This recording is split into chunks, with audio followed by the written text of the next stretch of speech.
Wyatt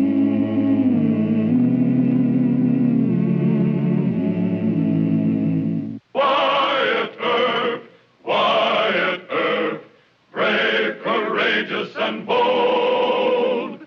Long live his fame, and long live his glory, and long may his story be told.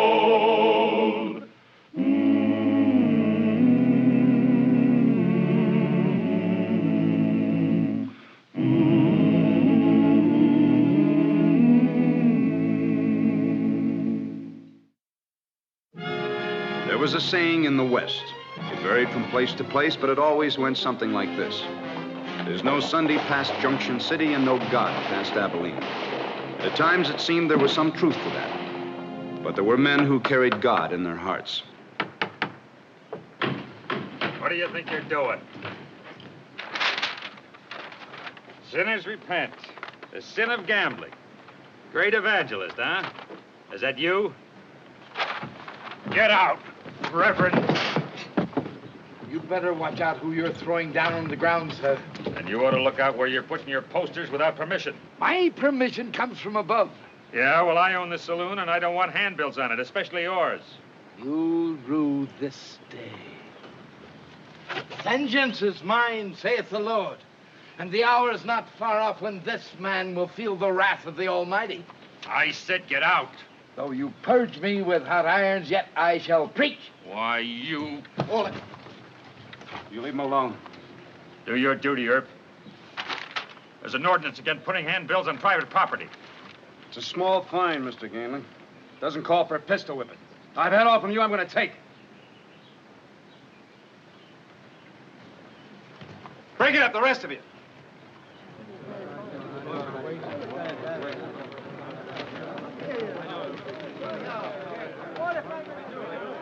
Reverend Oliver Tittle. Is that you? That city is just like I've always heard. Full of vice and corruption. Even your ordinances are against men trying to preach the word. No, sir. Just against defacing people's property. All you got to do is ask permission. Do you think they'd give it? Yes, sir. For a church. By the way, what's yours? Well, I'm not ordained. But that doesn't mean I can't be a sincere servant of the Lord. Now, am I under arrest? No, sir. But you do look like you could use a little food. Come on.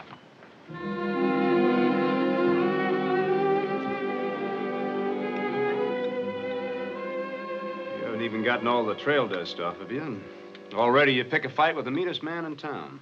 I'm not afraid, sir. The Lord will protect me. He is my shepherd and my staff. He comforteth me. Yes, sir, I know. I also believe that. But does it promise you help against guns and bullets? Against all evil, sir. What are you selling, Mr. Tittle? What? I asked you what you were selling. I'm selling redemption, sir. And how much do your customers have to pay for it? You think I'm one of those that use the good words of the Lord for commercial purposes. Is that it? Well, how do you live? For the grace of the Lord and the contributions of my congregations. Is there any law against that? No, sir, but I'm afraid you won't find much help here. See, all the good people already go to church, and the others, they don't want to. These frontier towns are all alike. I manage. But not very well. Would you like some more? No, thank you, sir. And so, brothers, sisters, sinners, repent. Yes, you, my brothers, for all men, big and small, are sinners, even as I was. But hear me. Hear my story. For I say to you, you can be forgiven, even as I was, if you truly repent and promise to go and sin no more. You can be forgiven if you put behind you the wickedness of this world. But if you continue to indulge in the sins and vice of this vile city, then I say to you, you shall not escape the wrath that is to come. But look at the fun you're having. Think not that you can escape his scrutiny, for his eyes are upon all of us, each and every one of us, yea, even upon the little sparrow. Like you, Sparrow? The Lord smiteth his enemies and guardeth his own. How? With hired hands like you? Beware of the words of evil, for the devil walketh among you and maketh sin appear attractive. But the wages of sin, oh, my friends, is death. If he had his way, Dodge would be a cemetery. All churches and no saloons. Nowhere to wet a dry throat or see a pretty face. I'd ride him out of here in a rail. Let's ride him out of here. Mr. Ganley, you go on back to your place. Look, Earp, I've got as much right here as he has. If he can say his piece, so can I. All right, you've said it. Now get out of here. There's not going to be any tar and feather party. You're getting mighty righteous, Earp.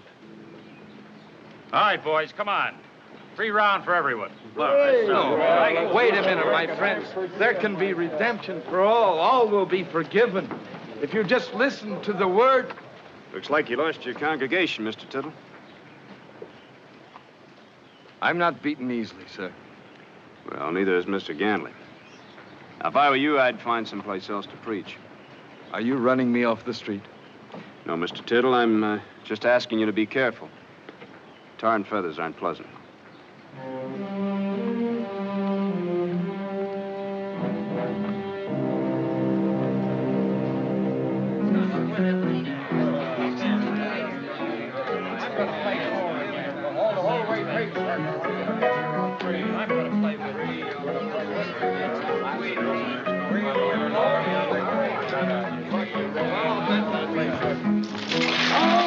Generation of vipers, let me warn you of the wrath that is to come. Woe unto you, for you're all spoiled. Get out of here. Thou hast heard, O my soul, the sound of the trumpet, the alarm of war. Destruction upon destruction is cried, and the whole land is spoiled. Listen, you. I shall make the whole world desolate, and yet I shall not make an end. For this, the whole earth shall mourn, and the heavens above be black. I said get out. Now, wait a minute, Ganley. He talks scripture pretty good. Let him talk. No. This is my place, and I don't want him in here. Come on, Ganley, let him talk. What about it, man? Sure. Go ahead, mister. Let us have it. Bless you. Behold, I say unto you, I shall bring evil upon these people, for they are all grievous revolters, and they walk with slanders. They're all brass and iron and corrupters. And thou, daughters, gird thee in sackcloth, wallow thyself in ashes, and make thee mourning, for suddenly the spoiler shall come up upon you. And how long shall the earth mourn? As long, I tell thee, as you allow Satan to dwell among thee. I say to you, drive out the devil. Who are you calling the devil? He that wears that name shall know himself. But redemption is near. All can be forgiven. Even those worst sinners of all, those soiled sisters of Jezebel, even they shall be forgiven if they truly repent. All will be forgiven if you only repent and go and sin no more. And sin no more. Amen. Well, that is a real fine. That's a real fine sermon, Reverend. I ain't heard preaching like that in years. Hey, how about a collection for that sermon, huh? Awesome. Go ahead, Gamley, give. How about a collection over here, boys? Sure. Pay him for his performance. That's what it was for. Go ahead, throw away good money. Now, Ganley. If he's so righteous, what's he need with money? Let him refuse it. Then let the marshal hold it. And see that it's used only as you want it to be used. If that's the way you want it. That's the way I want it. Now get out. You got what you came for? Not everything. What do you mean? I am going to vanquish the devil. Come on, Mr. Tittle. That's a good sermon.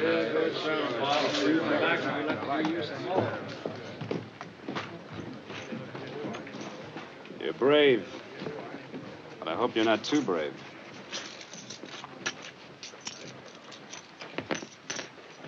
There.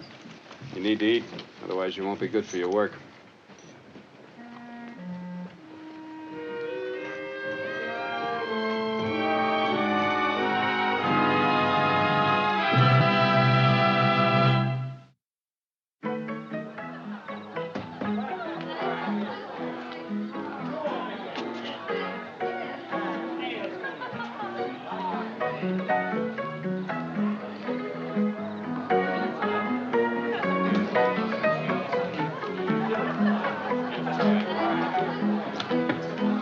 Well, howdy, Reverend. You come to preach another sermon?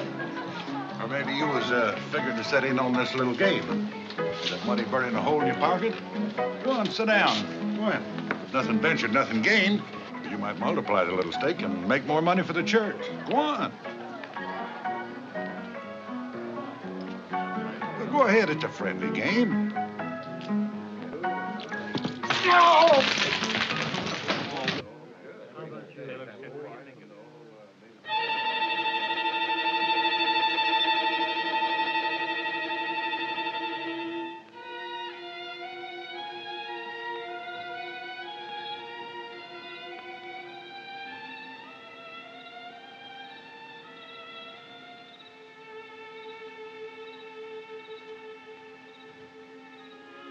Father,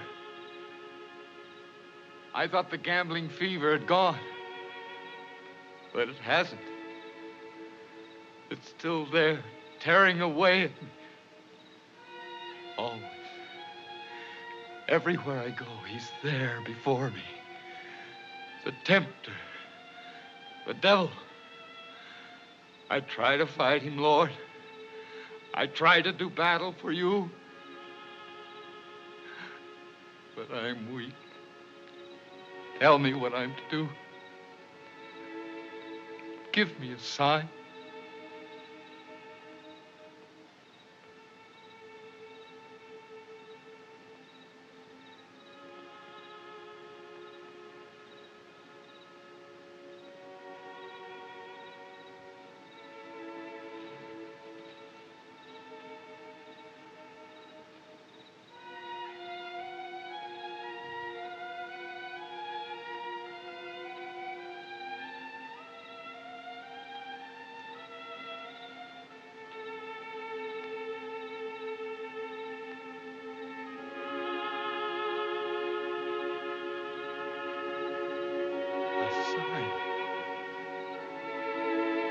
Sign.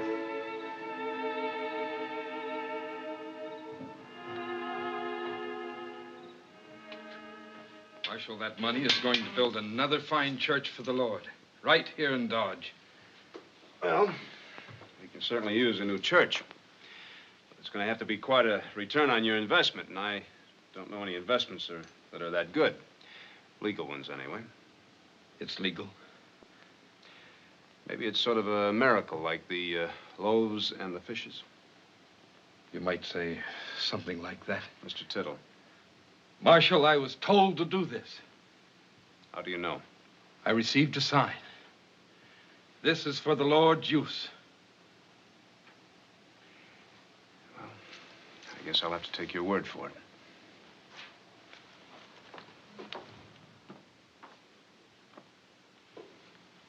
Sir, you might not think that a church should be built this way. But I know my sign is right.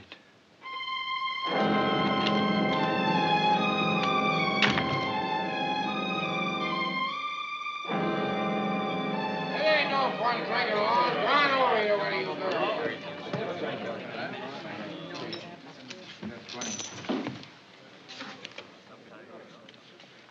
You. Get out.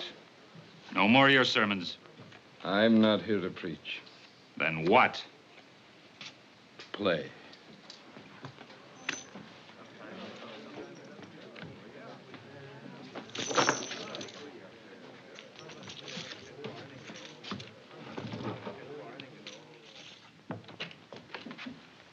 Well, sir, you was right about that preacher.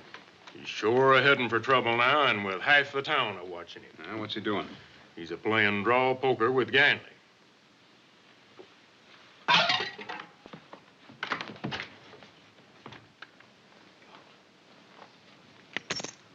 Call.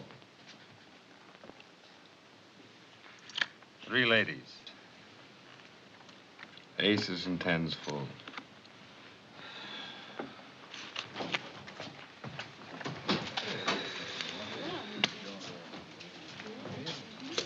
Hello, Marshal. Why'd you give him the money? He said he had a use for it. He sure does. I never seen such luck. It isn't luck, mister. It's the Lord's money against the devil's. Wait a minute. You have enough there, Mr. Tittle. You've performed your miracle. Now, why don't you quit? Oh, no. He's got too much of my money. Deal him. He can quit if he wants to. Is that your scheme, Herb, to wipe me out? I'm in this by myself. I'll be told when to quit. No doubt.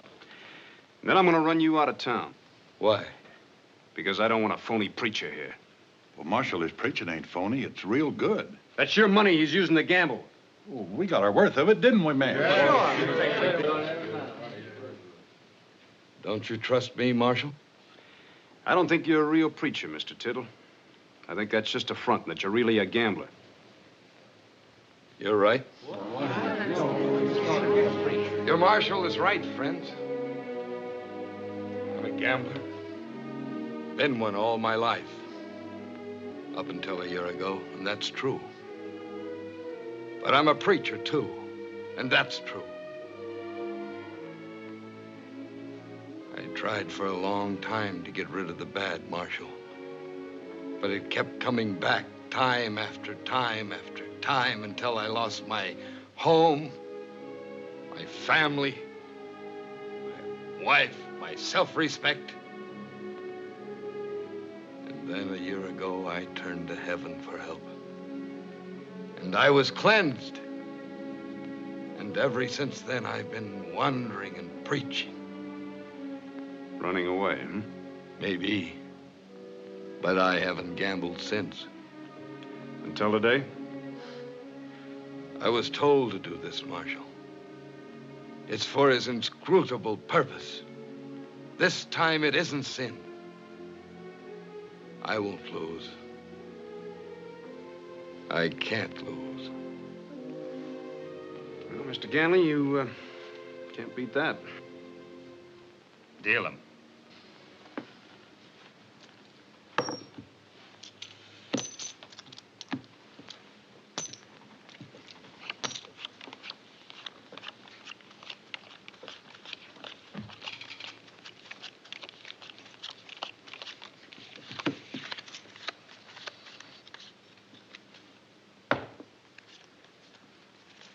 I'll open for 20.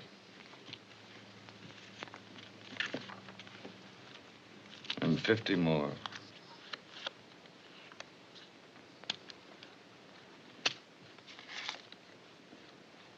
And another 50.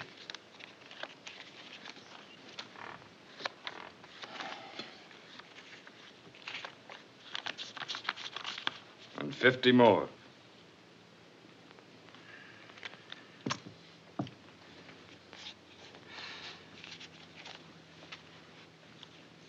Deal him.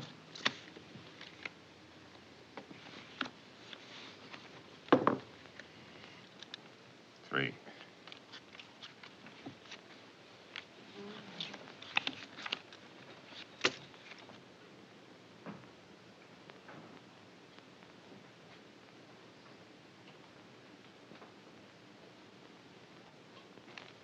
I'll bet 400.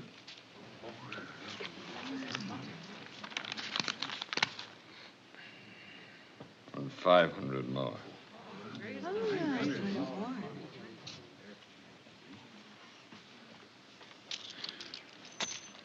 And another 1,000. Your 1,000. And 1,000 more.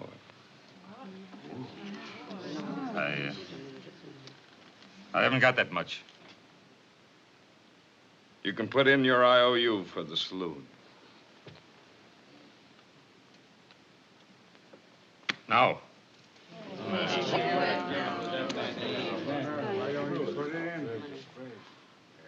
Wow. Reverend, what'd you have?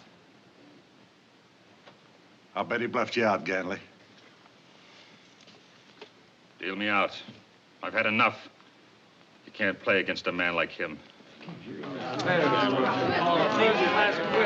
Come on, Mr. Tittle. Game's over. Did you take charge of this for me, Marshal? Yeah, I guess I better. Somebody's liable to hit you over the head. Nice you in, Mr. Tittle. Where are you staying? Rooming house down on Bridge Street. No. You better head straight there. I'll take this over to the office. It's too bad. Another couple of hands and I'd have run him out of town for you, Marshal. Maybe. I don't think Mr. Ganley's going to take this lying down. I'm not afraid. Maybe you should be.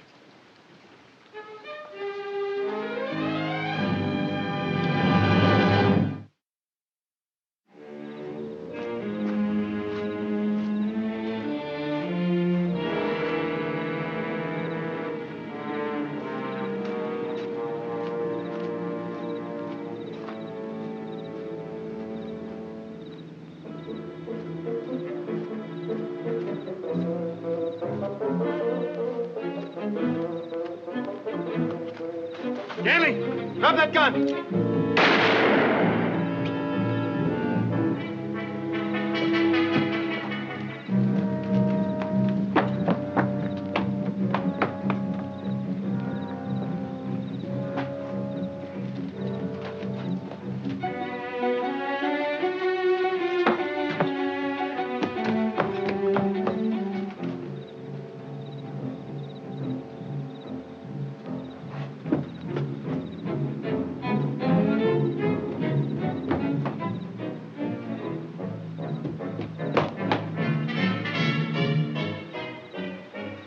Look out, Marshal!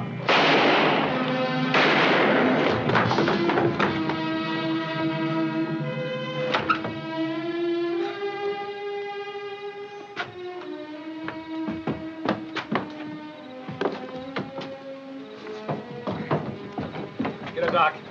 Hurt bad, Marshal? You all right, Wyatt? Yeah. They'll take care of Ganley and then throw him in jail. Where's the preacher? The money. Give it to the churches. They do the Lord's work. Marshal, thank you. You fed me when I was hungry.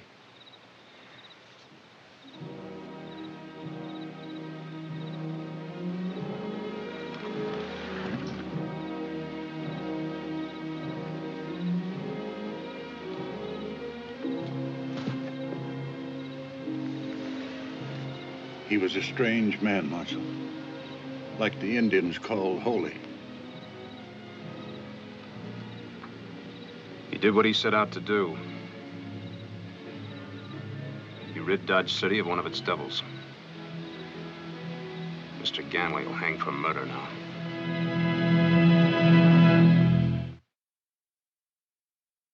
Well, he cleaned up the country, the old Wild West country. He made law and order prevail. And none can deny it, the legend of Wyatt forever will live on the trail. Oh, Wyatt Earp, brave, courageous, and bold. Long live his fame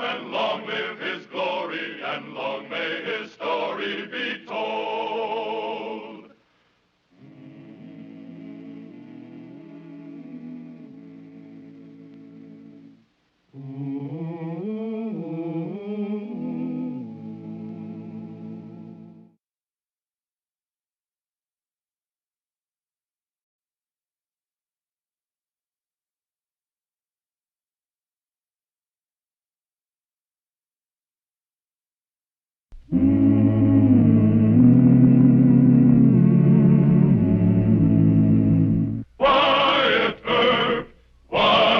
Earp, brave, courageous, and bold. Long live his fame, and long live his glory, and long may his story be told.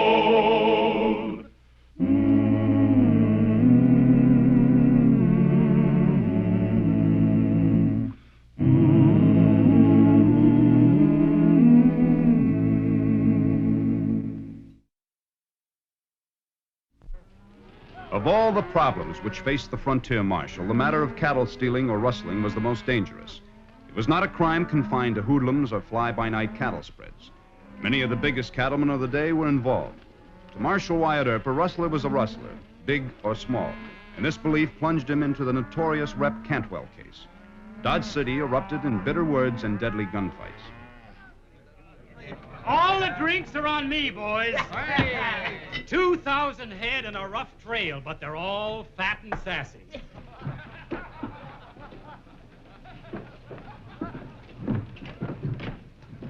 Good job. Yeah, break it right up. Mr. Cantwell? Oh, howdy, Marshal. Take a chair and I'll buy you the best milk in the house. Mr. Cantwell, I'd like to see you alone in the back room, if I may. Oh, some of my boys in trouble? Well, here, I'll bail them out. No, sir. I can't wait? No.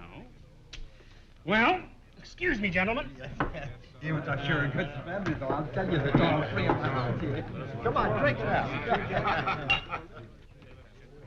Well, what have they done? Mr. Cantwell, I have a warrant for your arrest. What? 5 members of the Cattlemen's Association have accused you of rustling. You calling me a rustler? Well, sir, I caught 2 of your boys just outside of town with warm irons. Why, you... Look, I want to do this quiet. Who named against me? Just name them. Your lawyer can read the complaint. I want you to walk over to Judge Tobin's office and post your bond. Me accused of rustling. There's going to be some fighting about this. I'll find out who signed against me.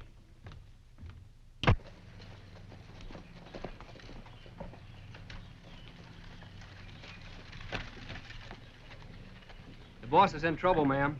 Mr. Cantwell in trouble? There's talk that Earp and Shotgun Gibbs jumped one of his wagons outside of Dodge. And there's also talk he's been accused of rustling. Smiley, that's absurd. You reckon Mel Danaher here signed a complaint or something? Mr. Danaher? Oh, he wouldn't do a thing like that. Just because he and Mr. Cantwell have been... Is Mr. Danaher in town? Well, here at the Dodge House, ma'am. I'll look into it. Well, would you do it quick, ma'am? Some of us Bar Q boys are getting a mite edgy.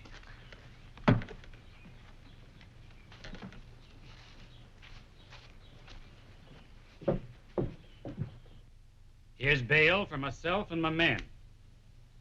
Now, can I see the names on that complaint? Please, Judge. Not until he's formally arraigned. Wyatt really means we want you to cool off, Rep. Cool off. I'll get the names. I warned you they'd be shooting about this. There will be shooting. Why can't you ease up on this thing? 5 men signed the complaint, Jim. Old Rep stole a few mavericks in his day like a lot of other cattlemen I know. The law says it's a felony, Mr. Mayor. Sure, but the men accusing him, they've rustled stock same as him. Well, the Cattlemen's Association had the law passed. Now, if they don't want their members treated the same as hoodlums, then they should have the law repealed. You want shooting in the streets over this? I agree with Wyatt. Those ranchers will lynch a little rustler. When the truth hits them, they threaten gunplay. I think the question of who's a cattle thief should be settled in open court. I can't understand why you did it. You and Rep have been my dearest friends since Dave was killed. Why, Mel? Because you're going to marry Rep. He hasn't asked me. He will. Not now. Not with this rustling business to contend with. You've put your brand on stray cattle, and so have those men who signed the complaint with you. Well, it's done now. Well, you can go to Judge Tobin and withdraw the complaint. Big-hearted Mel. You were jealous, and I'm flattered, Mel. But Rep and his boys will go to shooting. All right, let him. Emily, he's no good. I stopped those sharp tricks years ago, and Rep's kept right on. I ain't much better. Mel, you've got Rep all wrong. His foreman and his cowhands do the stealing. He's too easy with them. He sure is. He sent me some steers after the drought wiped me out last summer, and half of them had doctored brands. Do you think Rep would do a thing like that? He just told his foreman to lend me so many head, and the boys palmed off the Russell steers. All right. I'll talk to the judge. Thanks, Mel.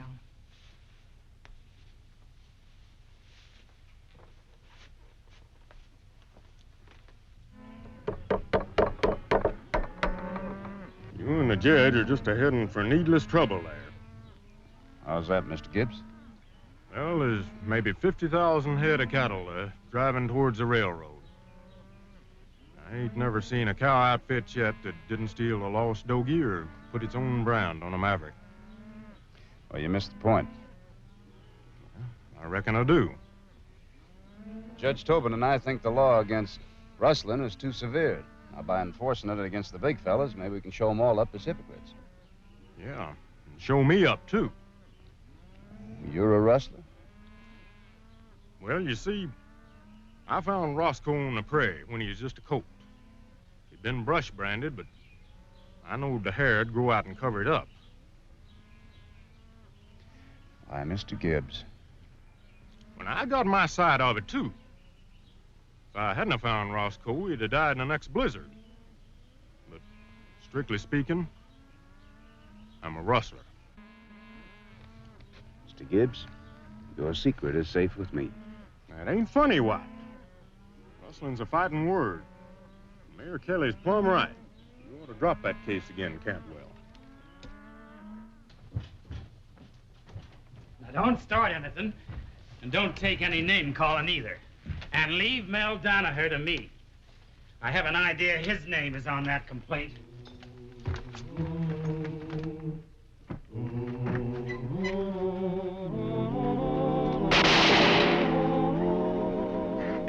Herbert!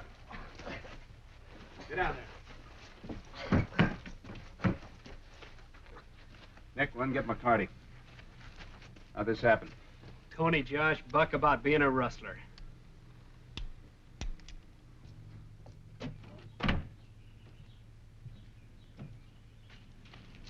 Mel, Tony Levitt and the Bar Q hand just shot it out.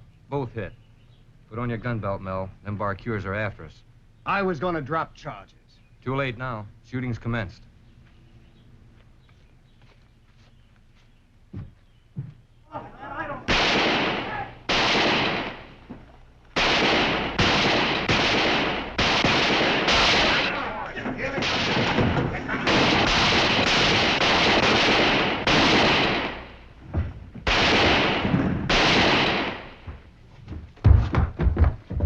Take him on over to the jail. I'm going to see Judge Tobin. Move along. You, say you disarmed most of them? Rep Cantwell, Mel Danaher are still out gunning for each other. Danaher? He's one of the men who signed the complaint, isn't he? Yes, sir. And he got the 4 others to sign it, too. They'll be here tonight. Wyatt, maybe we bit off more than we can chew. Well, you can't back down now, Judge. I'll try and find Cantwell and Danaher. If we put them in jail for gun toting, their men may quit fighting, I hope. You hope. Well, I told you, didn't I? If you'd listened to me, I'd have got to the heart of the shindy. Heart? The widow Morrison. What's she got to do with it? Rep and Mel have both been courting. Rep won out. So Mel cooked up this stupid rustling complaint. She's over at the Dodge Hotel. You better go over there and talk to her quick. She might be able to stop this quarrel. But the first thing we got to do is dismiss this case against Rep. I don't know. You do that and you'll have your cowhands thinking they can scare the court. Oh, come off your high horse, Wyatt. This is just plain stubbornness, and you know it. Mr. Kelly, you want my star again? Now, gentlemen. Fine time to talk about turning in your star. Danaher's waiting for his friends, and they'll take Cantwell and the whole town apart. Well, I'm tucking in my shirt tail. You tuck in yours, Mr. Mayor. Wyatt thinks I'm just a politician, but I'm trying to use a little common sense. I know, Jim, I know. I've got to give him a chance to restore law and order. How long you figure on giving him, Judge? Not long.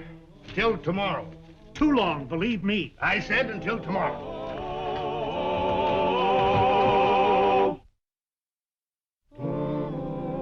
And Mel was going to call it off until some of his men got hurt.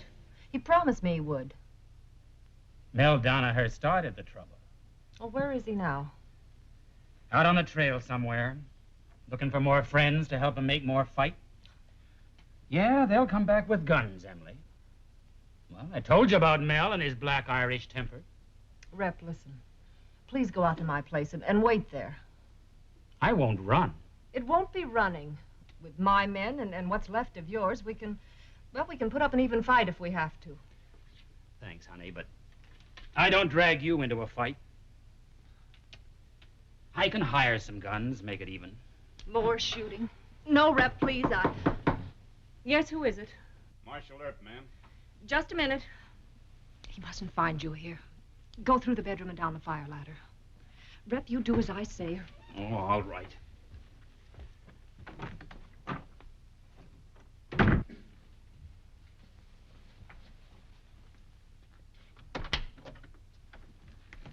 Sorry, I wasn't quite dressed.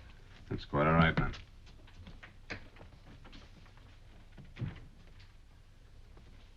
What can I do for you, Marshal? Oh, I don't know.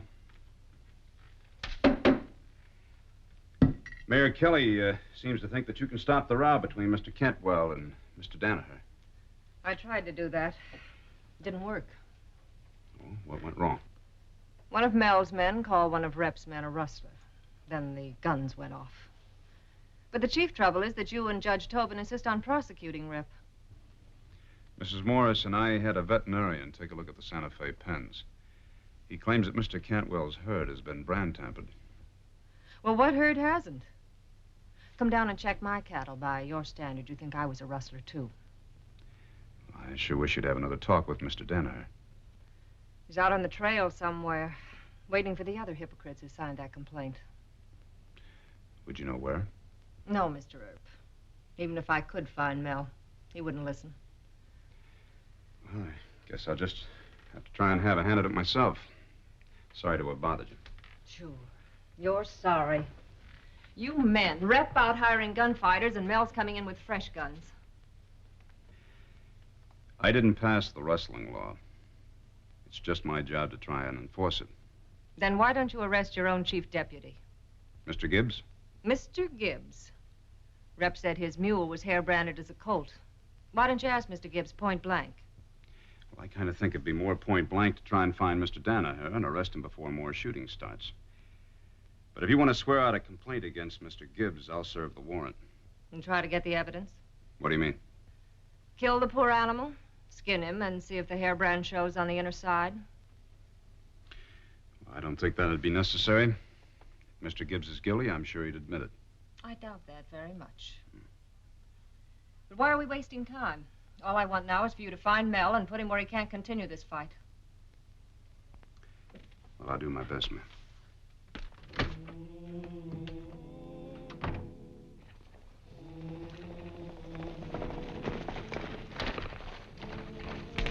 We're in trouble. What went wrong? Rep and his boys got tetchy. They started shooting. Well, so can we. Johnny? Yeah. Back to the tavern. Round up a dozen good hands with a gun. Right. I got a hunch Earp is out looking for me. We better hold up right here till morning.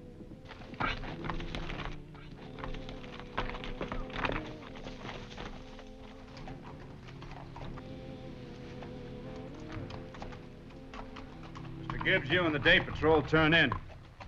Things won't pop until daylight. I'll just make camp here in the office, Wyatt. It's only a couple of hours till sunup. How did Danaher give us the slip? Well, maybe he didn't want to have a shootout with Cantwell. Still got him charged with rustling, you know. Rep's lady friend may charge you with stealing Roscoe. Why, sure. Bet Better get the gallows ready.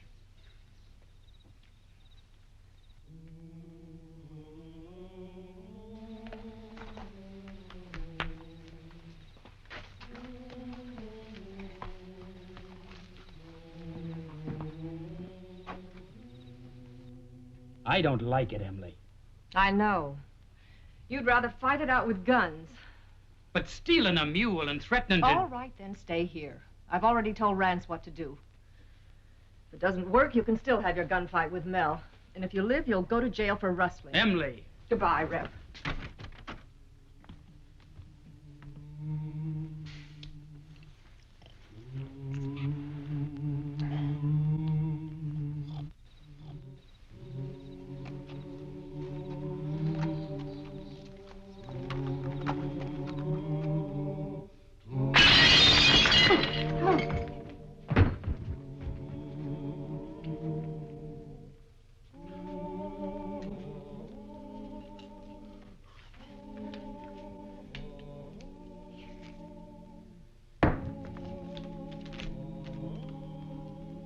Dear Marshal Earp, unless you dismiss charges against Rep by noon today, I will prove your chief deputy is a rustler.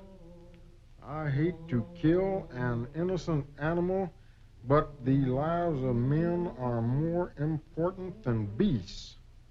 Emily Morrison. Emily Morrison. Roscoe.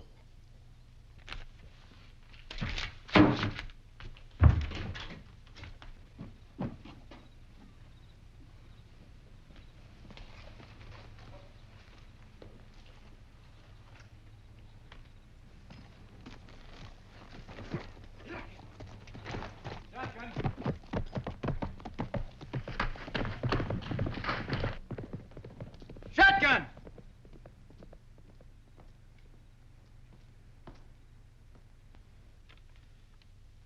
You tell Judge Tobin to postpone Cantwell's hearing. I'm on my way to the Morrison Ranch.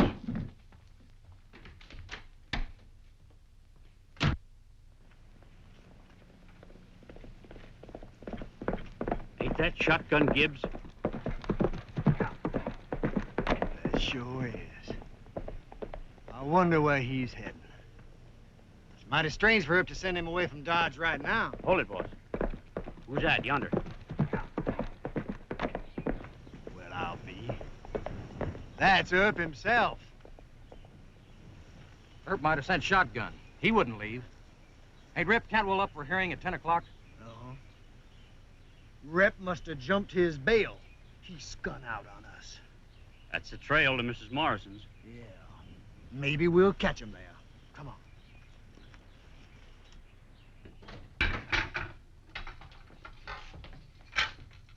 Oh, howdy, Mr. Gibbs. I come from a mule. He's in the barn. Go get him. I ain't aiming to kill any of your hounds now. You go get him. Oh, no. It's too bad, lady. Been a lot of talk in Dodge lately about Brandon.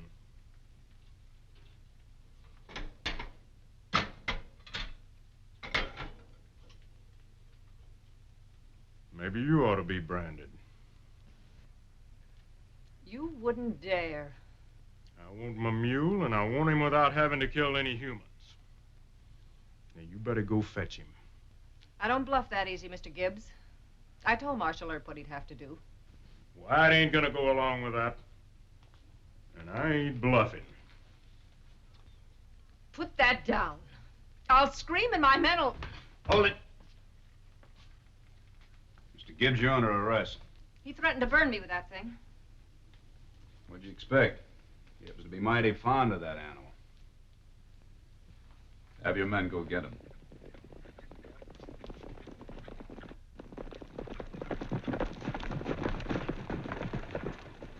It's Mel Danaher.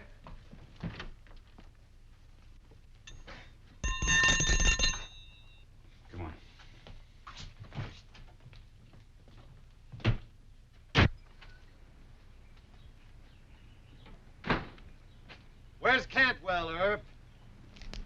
that city waiting for you.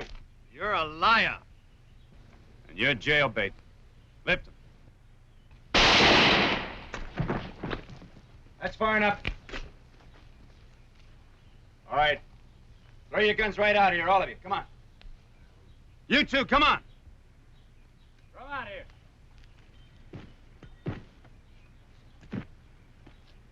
Am I still under arrest? Yep. Trespassing on private property, threatening Mrs. Morrison with bodily harm. Can't even look for Roscoe? No. The boss is bringing him. Roscoe! Here's your dear friend. I still say Gibbs is a rustler, but I couldn't do what I'd have to prove it.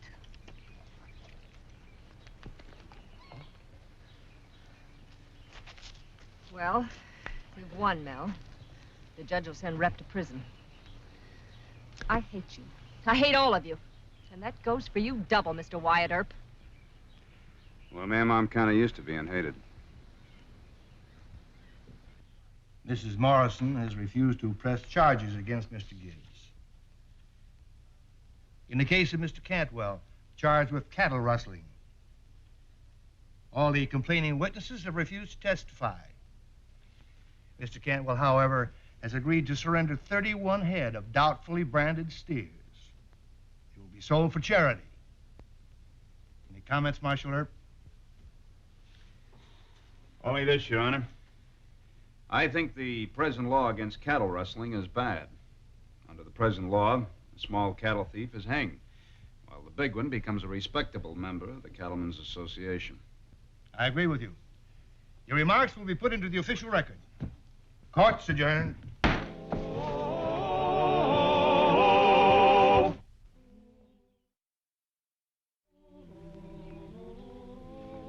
Here. If you're quitting, at least I want Roscoe to have a decent bridle. I think he's a friend of mine.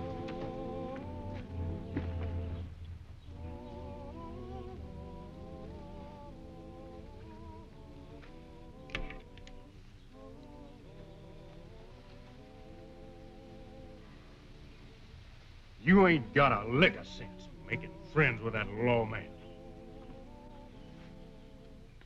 Lucky for you, they ain't got a prison for mutants. That there feller, he'd arrest you for kicking at a fire barrel.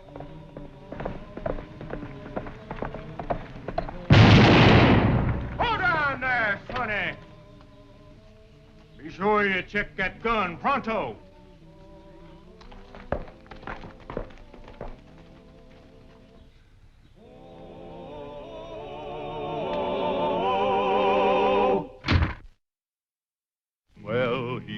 Up the country, the old Wild West country, he made law and order prevail.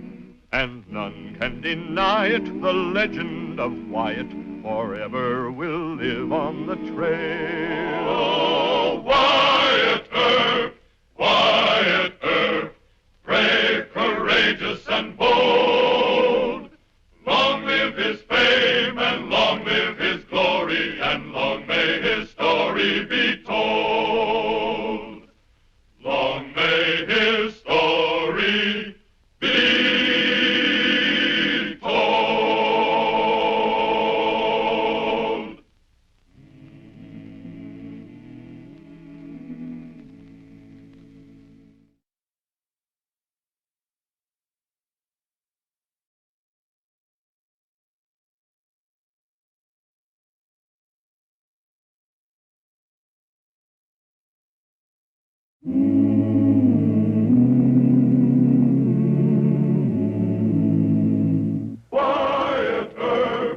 Wyatt Earp, brave, courageous, and bold.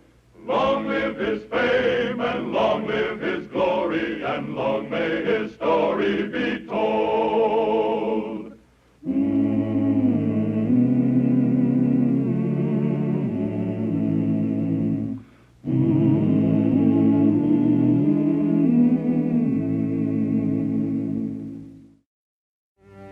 The killing of Skinner Smith, Lone Shark, Skinflint, and the most disliked man in Dodge City presented Marshal Earp with the strangest murder mystery of his career. Public opinion was all on the side of the murderer. People thought Skinner Smith deserved killing, and Wyatt found himself almost alone in his determination to solve the case. We just want to see if Skinner's really dead. Too good to be true. Be a good sport, Mr. Gibbs. Let us in. Nope. Wyatt and Doc McCarty's in there.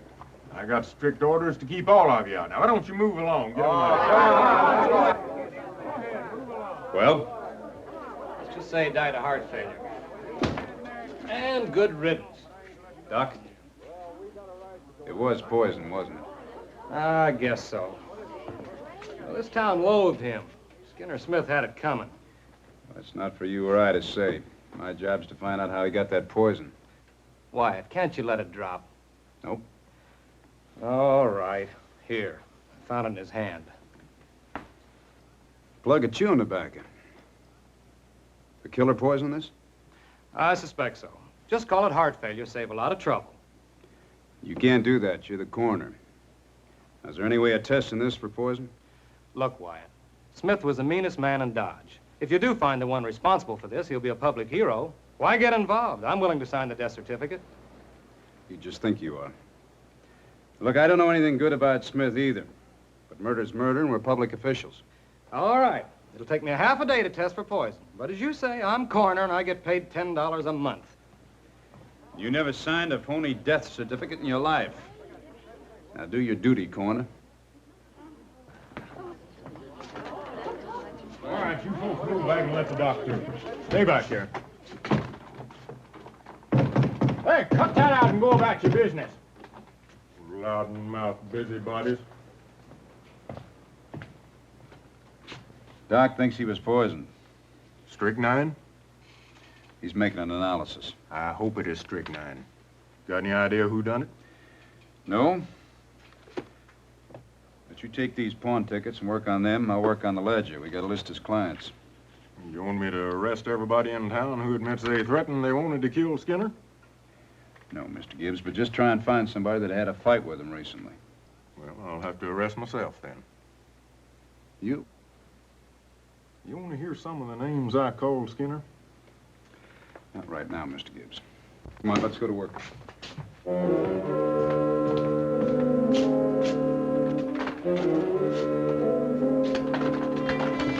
All right, pack up. You pawned your saddle to him. And later on, I heard you threatened to kill him.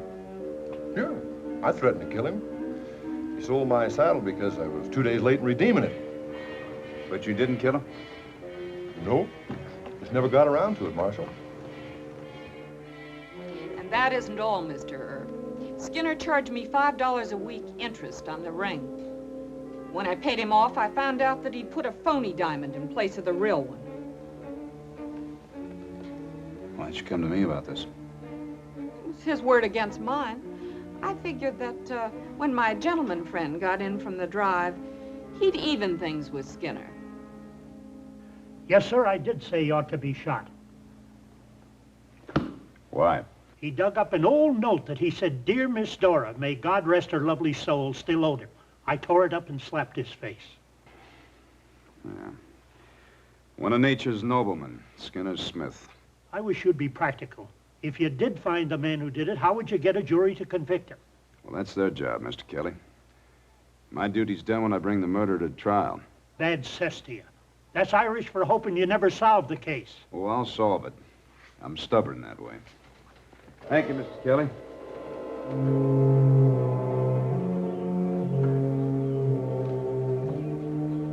Honey, where's your buggy? Around the corner. What's wrong?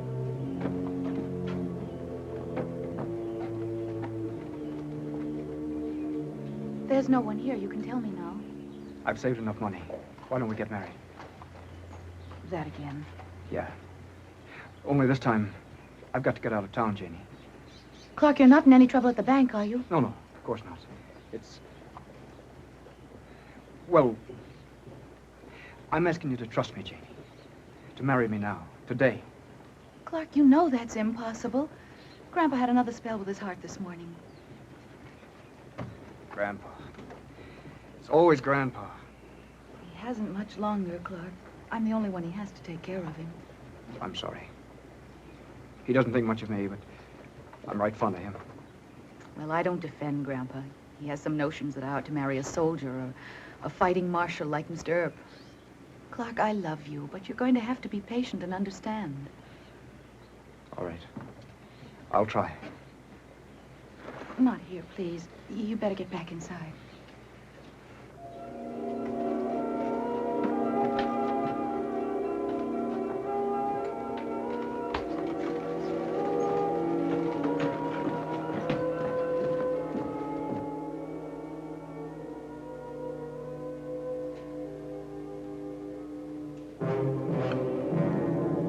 See those crystals?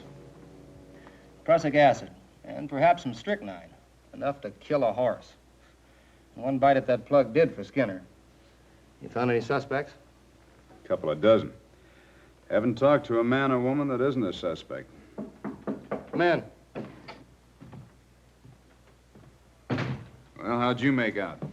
Oh, I talked to about 20 people. They all denied killing him, but they regretted being so shiftless and lazy.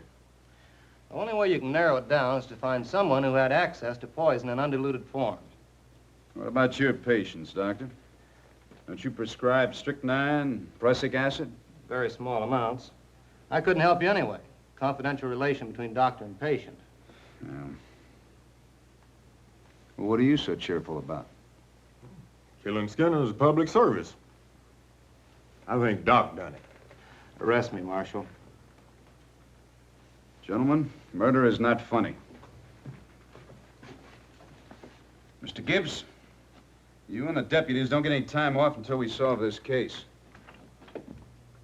You know, Doc, I believe in enforcing the law with reasonable moderation.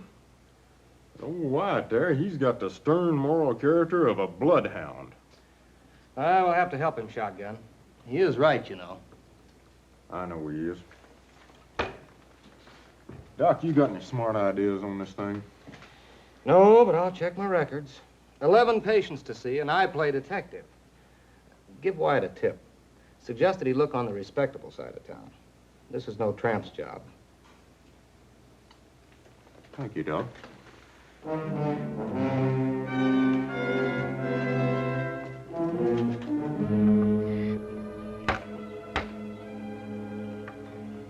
Grandfather, you stop that right now. You know Dr. McCarty told you not to do any work. Oh, I've been a hard-working man all my life, and now I can't even fix a little chair. Now, don't you go giving me any trouble. I've had enough with Clark. He's still pestering you about marrying him? Mm-hmm. Well, if you're so set on it, go ahead. Well, I'm not, but I am worried. Hmm? Well, something's wrong with Clark. He's acting strange. He wants me to marry him and leave Dodge right away. Oh. It can't be that he's stealing from a bank. That'd take a certain amount of courage. Well, Clark has courage. Too much courage. Fush now. He is. He's been gambling. Euchre for penny ante. No, poker with some cattlemen in a back room at the Dodge Hotel. Maybe he did kill Skinner Smith. Grandpa, that's not a very nice joke. Nope. And I ain't a very nice old man. I wish Clark had killed him. I'd have more respect for the boy. Did you take your medicine today, Grandpa? McCarty's pap? Smell my breath. Oh, whiskey, Grandpa. So that's why you made that joke about Clark. I'm as high as a hoot owl. Oh, Grandpa.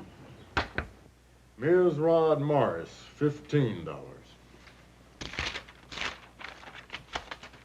right, here's some bigger ones back here. J.B. Olson, $175. Alex Griffith, $200. You think we're getting any warm on this? Olson and Griffith, Mark paid? Yeah, both of them. Well, let's start on the delinquent accounts. Those are the ones that Skinner might have pushed too hard. Look, Clark borrowed $50 from Skinner May 18th. Paid it back with $20 interest, June 3rd. Look at this one over here. Borrowed $100 from him a couple of weeks ago. Skinner's got him marked delinquent. I better have a talk with Clark. Well, don't do it at the bank. It might be a little embarrassing. No, Wyatt, Mr. Hookham says Clark just left on the eastbound stage. He ain't checked the cash yet, but he's afraid... You watch the jail.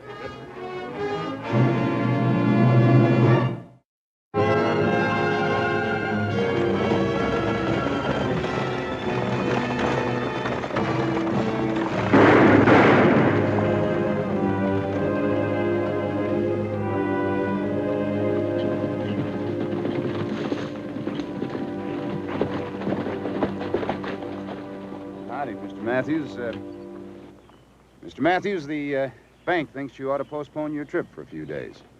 Thank you, Marshal. I told Mr. Holcomb I'd better wait. Mr. Casey, would you hand his bag down? Give it to our friend Shotgun there.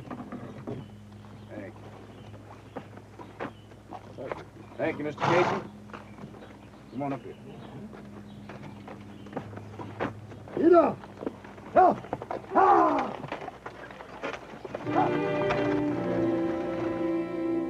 You lost a lot of money gambling? You couldn't go to the bank to borrow it where you work, so you borrowed it from Skinner Smith.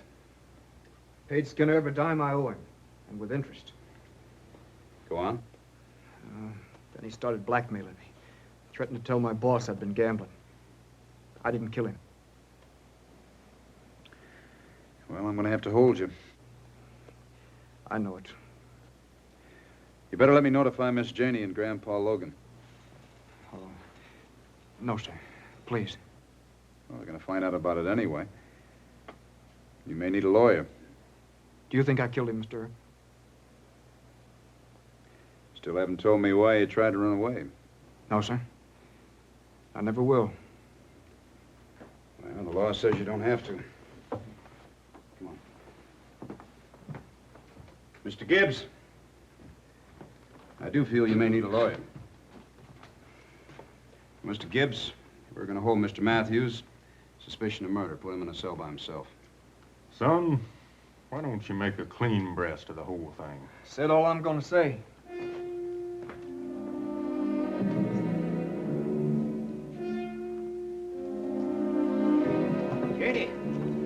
Jenny, don't try it. Give me my rifle and I'll... No, Grandpa, they might shoot at you. I'll get Clark out of there in 2 minutes.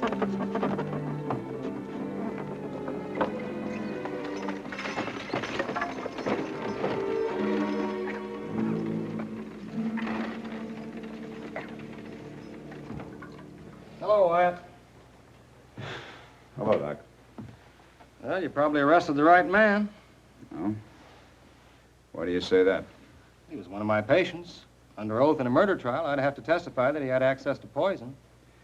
You missing any strychnine or prussic acid? I'm not under oath yet. Oh, I hate this business. Yeah, well, so do I. Maybe I can get him to confess. I'll have another try at it anyway. Thanks. You're so welcome.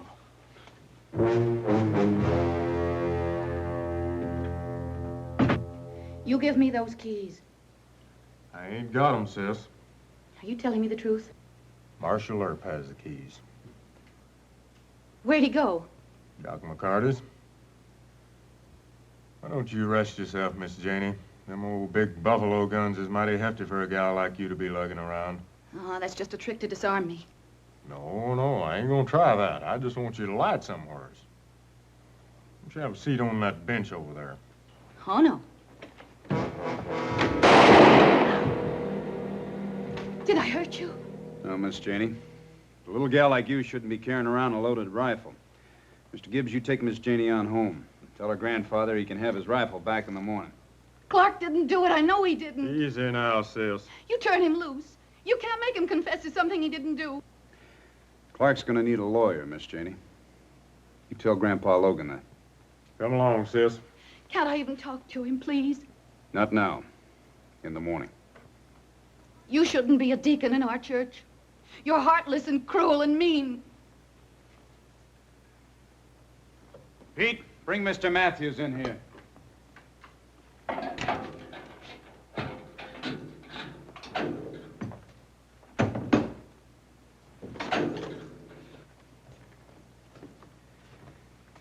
Pete, you take off. Yes, Marshal. I heard a shot. Grandpa Logan been here? No, it was Miss Janey. I sent her home with Mr. Gibbs. Sit down.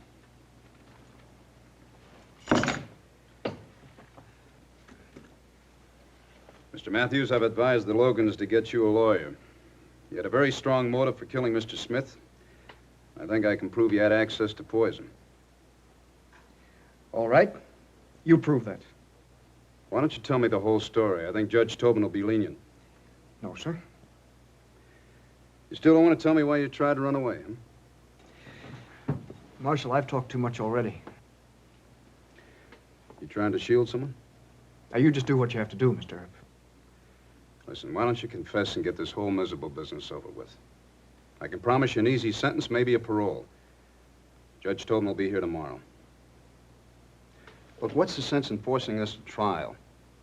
Skinner Smith was a low-down, worthless character, but you put on me the burden of seeing that you're punished more than you should be. I don't expect you to consider my feelings, but what about Miss Janey? Don't you care about her? I'm sorry, Marshal. Can I go back to the cell now? All right. But you think about this. Grandfather, don't you even feel sorry for Clark? Sorry. I was beginning to admire the boy. You're what? Shotgun Gibbs says that he ain't confessed. That proves he's got real sand. Yep, I was wrong about Clark. Then you think he's guilty? Not the point at all, Janie. Grandfather, are you yourself? The point is that if Clark don't confess, they'll have to turn him loose. Even after they caught him running out of town? Don't signify, Janie. They got nothing but circumstantial evidence against Clark. No matter what Wyatt Earp tries to link together, the jury will acquit him hands down. Then you will hire a lawyer for him? Yes. Old Joe Garrison. The best lawyer in the whole state of Kansas. It's a sheer waste of money, though. Of course it is, Grandfather. But at least I can sleep easy now. I'm half asleep myself. You've had your nightcap. Come on. Help me, darling. Oh, it's way past my bedtime. You know, that Wyatt Earp might be a first-class man with a gun, but he ain't no legal genius. He'll get his comeuppance tomorrow. I hope so, Grandfather.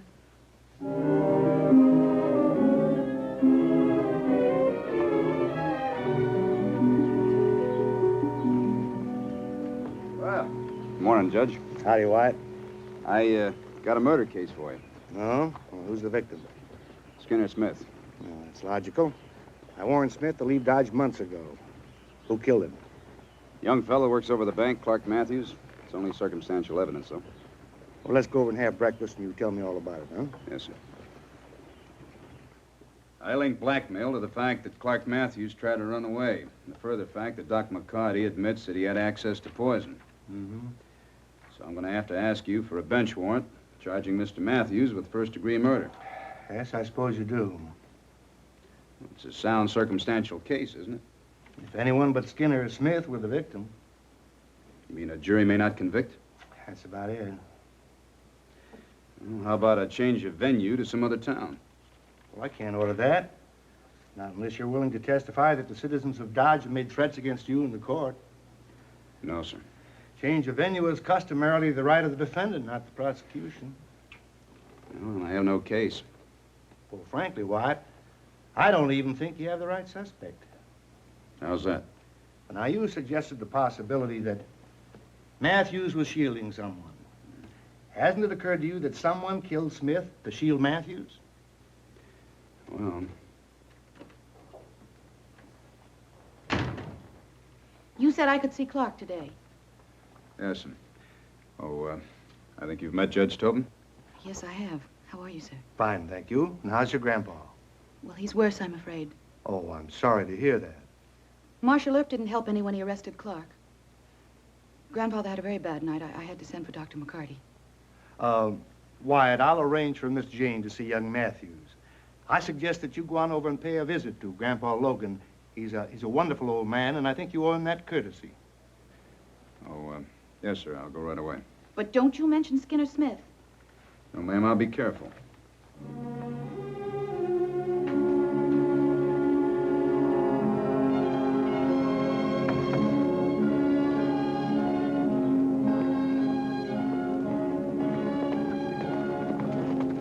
Howdy, Doc. Morning. How's Grandpa Logan? Not good. Not well enough to be questioned. I just stopped by for a social visit. Well, he hasn't got much time left. Day, week. Well, I won't stay long enough to tire him. Good.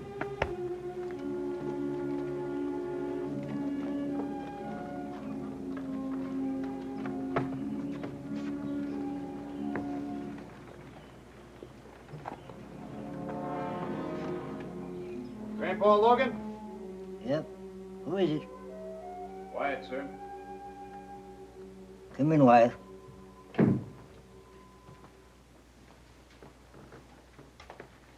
Howdy. Did you hang that boy yet? No, sir. Not yet. I was afraid he'd confess. So I reckon I'd better tell. Read it.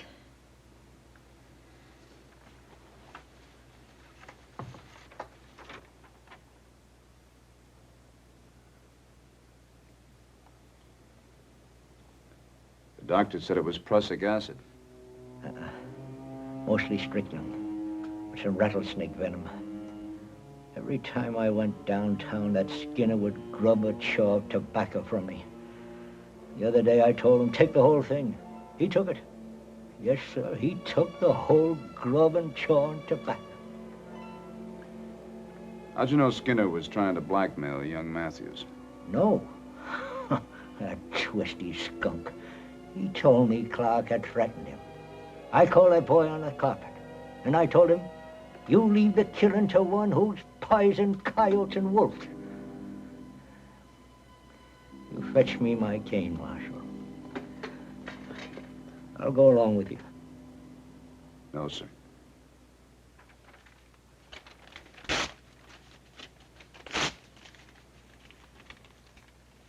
I'm burning this.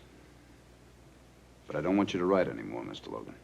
Well, now, I thank you kindly. For Janie's sake, I mean. Yes, sir.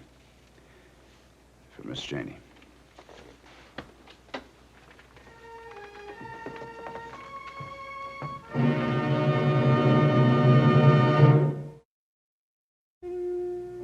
Shake hands with Mr. Earp. Thank you. After all the trouble he's caused, I certainly will not. You seem mighty sure. Yes, sir, Mr. Matthews, I am very sure. Don't you tell anyone ever. This is a case for a good judge and a good lord. I'm just a deacon. Thank you, sir.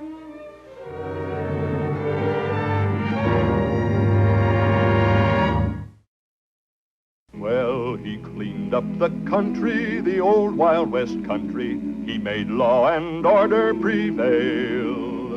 And none can deny it, the legend of Wyatt forever will live on the trail. Oh, Wyatt Earp, Wyatt Earp, brave, courageous, and bold. Long live his fame, and long live his glory, and long may his story be told.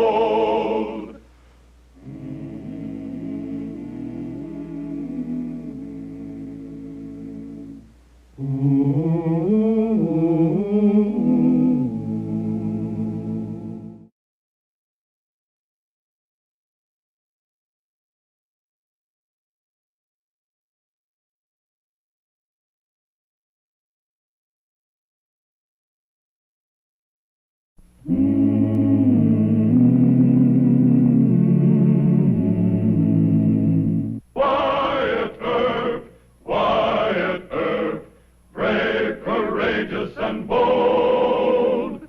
Long live his fame, and long live his glory, and long may his story be told.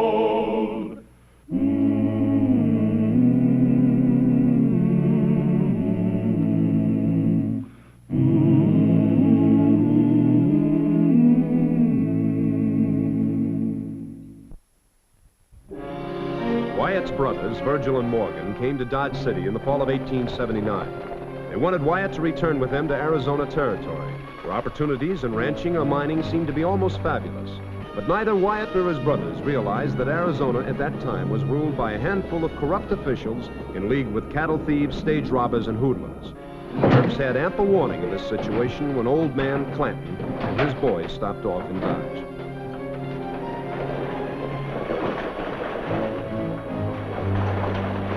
Well, I do not wish to discuss this with you any further. You insult my intelligence, sir. And I say, sir, that you insult the memory of Mr. Tom Jefferson. And I say Tom Jefferson's a liar, and all men are not created equal. Why, that does it, sir. Prepare to defend yourself. Now, you two fellers, quit that. You might hit one of my horses. And get your horses out of the way. All right now, sir. Apologize or fight. Go get Marshal Earp. Marshal Earp! Fight! Fight! Marshal Earp! You're plumb loco, mister. Marshal Earp! The good Lord didn't create you equal to me. That does it, sir. Make your play. Virgil, Morgan, you keep out of this, sir. Have you two gone loco? Can't two gentlemen fight in peace? I'll fire a shot to warn them. Now, mister, I'm waiting for you. Oh, no, sir. I am waiting for you. Despite what you two may think, your actions are not the least bit funny. It's your turn to warn this, gentlemen. I believe it is. Hold it! Hold it! Virgil and Morgan. Suck it again. Practical joking where folks can get killed is the lowest form of humor. He could take them both to jail. Your face, brother, if I'd only had a camera. Run them in, Marshal. That one took a shot at Doc Holliday. They're both under arrest. Now, let's go to jail. Doc, you come along, too. You're a witness. You aiming to find us? That's right. Assault with a deadly weapon and Dr. Holliday. I warned you, Morgan. You and your jokes. Come on, Doc. Admit it was a good joke. No. Now, I have given Wyatt a formal statement to the effect that your 45 was accidentally discharged. However, I will not condone or encourage your crude horseplay by referring to it as humor. He's sore. No, Morgan, I am not sore. I just happen to have a healthy respect for a really good joke. Oh, well, don't rush off now, Doc. They are your brothers, so you visit with them. I'm $300 loser at the Long Branch. But, Doc, let him go, Morgan.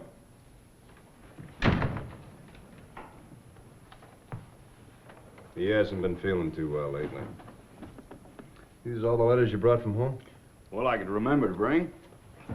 Well, Wyatt, how about Arizona Territory? Yeah, when can you leave Dodge? Any time, I guess. But you better tell me a little bit more about this paradise out there in the middle of all that sagebrush. Well, look, like I wrote you from Prescott. Howdy, Doc. Well, the Clantons. This is a bad day. I thought the Texas Rangers hanged you. Ease off, boys. Doc and me is old friends. I'll let that pass, Clanton. What is your business with me? We're looking for Dave Burnett of the Lazy Q. But I haven't seen him. You better rack these guns. You're carrying one. Clanton, teach your brats some manners. That's the last good advice you'll get from me. Stop that. You're here to see Burnett. We don't want no Kansas law on us. Then? Bob's right. Go get the others. We're putting up at the Santa Fe Hotel. You hear me, Finn? Yes, sir. Well, get along with you. And don't start no ruckus with nobody. Now, that's Prescott, where I just bought a house. It's good ranching country to the south and to the east. Of course, there's been a big silver strike down here in Pima County. Most of it centers around Tombstone. I favor Tombstone, Wyatt. Plenty of claims left if you push along quick. Tombstone, huh? Yeah, that's quite a name. You know, that whole Pima County's kind of rough, they tell me. Virgil's an old married man. Well, I'll tell you, I'm tired. I'm tired of Dodge City, and I'm tired of wearing a badge, and Dodge City doesn't need me anymore. Now, how much do you think it'll cost to move a couple of wagons overland, huh? Hey, Virgie's gonna do it. Sure, I'm gonna do it. Now, you go along and buy the gear. Get it ready and take my share out of that. Why can't you help us pick it out? Well, I got a little chore I have to do. I have to go kind of explain things to Mayor Kelly. Now, you've met the mayor before. He's going to try and Irish me out of it. Arizona. That's for us. Yeah, let's hope we don't regret it, huh?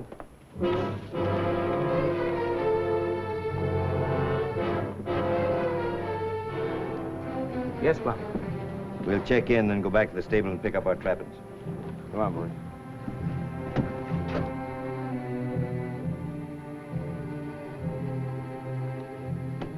My name's Clanton. N.C. Clanton, Pima County, Arizona. Yes, sir, Mr. Clanton. What can I do for you? 3 rooms. I'm sorry, we're all filled up. No, you ain't. Clear out 3 rooms. Sure, Right. Pop. All right. The best ones.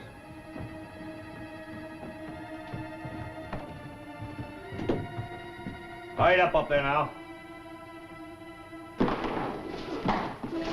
Open up there, open up. When I say 3 rooms, I mean it. This is Dodge City, Kansas, Mr. Clinton. We've got a police force here. You tired of living?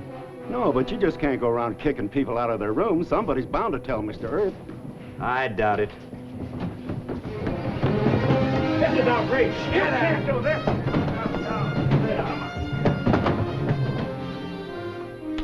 The room's all clear, Pop. Good. Now, we aim to act nice. We won't be here long. We won't even tote our guns on the street.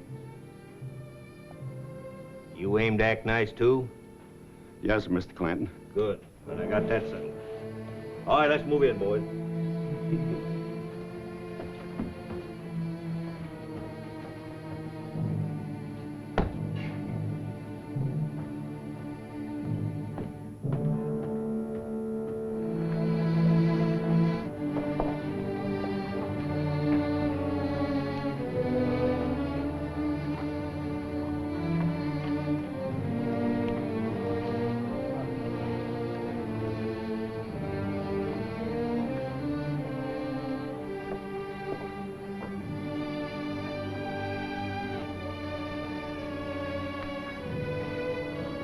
King's the winner.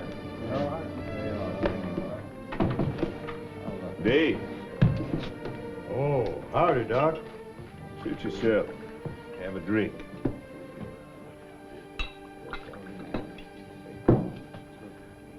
You know that old man Clanton is looking for you? Yeah. He wrote me to meet him here. How many's with him? Ike and Finn are the only ones I saw. Man, I guess I better get it over with. My outfit's still on the trail. Dave, why don't you tell Wyatt Earp? Oh, he wouldn't help me. Where's Clanton staying? I don't know. But you better let him find you. No, that'd only make him all the meaner. But thanks anyway, Doc.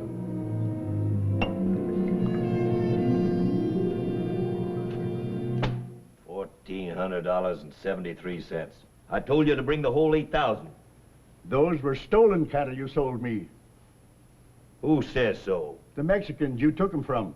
They jumped my trail boss in New Mexico near Las Vegas, and they took back every steer. Well, you still owe me 8,000. He needs a pistol whipping. He can raise the money? Shut up. Now, I don't aim to quarrel with an elderly man like you. How much can you raise? Well, 4, maybe 5,000. Make it 6,000. What time is it, Ike? Almost sundown. 2107, Pop. Bring the money here by 9 o'clock. You Oh, hear? I can't. The bank's closed. Find the banker. 9 o'clock now. All right, take him out of here. Here. Leave those guns here now. We don't aim to be rousted by no Kansas police that we can't fix. We ain't in Arizona now, remember that.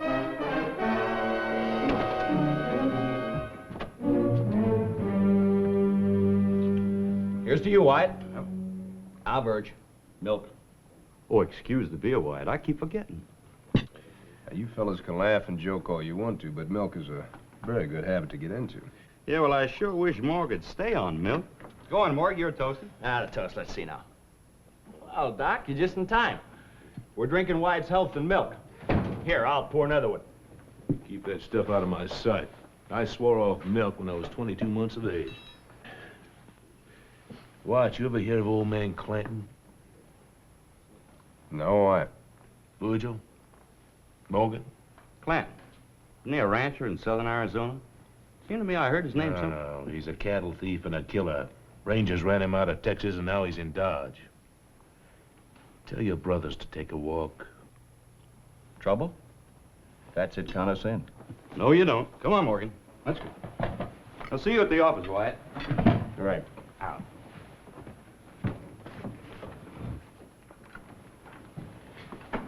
Dave Burnett of the Lazy Q has been trying to raise $6,000. He's in a hurry, and he's scared. Why didn't he come to me first? Well, you buffaloed him and threw him in jail once, remember? Oh, nothing personal. But Dave took it personal. You hurt his feelings. Wyatt, hasn't it ever occurred to you that a man belted over the skull with a .45 might just have a few twinges of injured pride? Well, I handled Mr. Burnett because he and the Lazy Q started a big hurrah in town. I'll go and try and find him. You visit with Virgil and Morgan. I want to keep him out of this. Thank you, Deacon.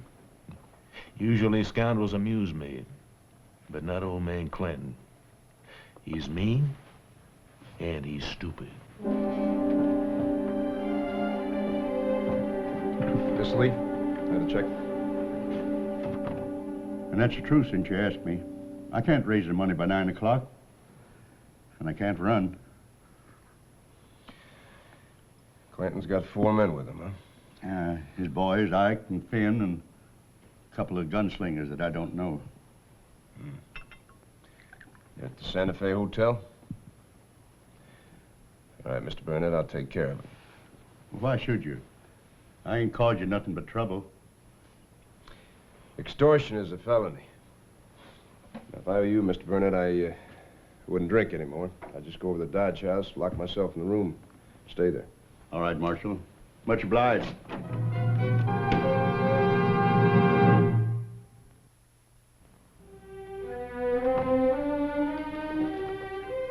Evening, Mr. Reeves. Oh, hello, Marshal. I'm looking for old man Clanton. I understand he and his crowd checked into the hotel here. They were here, but they checked out. Oh? No, I'm lying to you, Marshal. I just don't want to have any more trouble.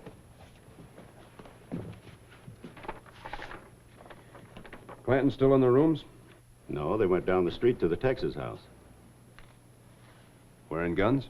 Not that I could see. They're mean people, Marshal, real mean. You're going to need every deputy you got. Do me a favor, will you? Jump them out on the street. Rooms 9, 10, and 11. I'll take the keys. Look, Mr. Earp, don't get me mixed up in this. They're liable to come back any minute. I'll go get a search warrant if you want it. No. I'm leaving. And don't get yourself cornered upstairs.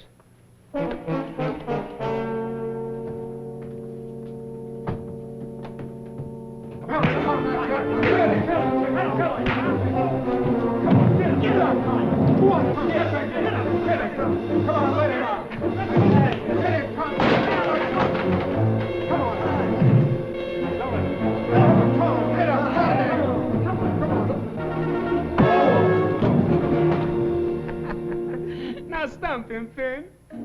Yeah, you stump him, Pop. He called you the names.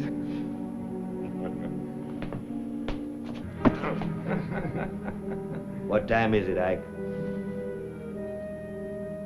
17 of 9. Let's get back to the hotel.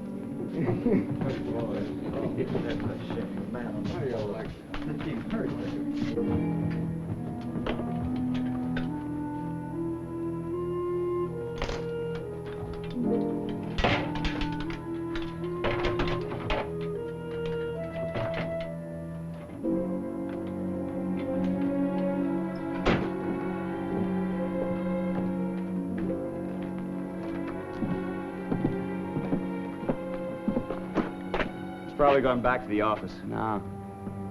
Look yonder. Hey, Wyatt.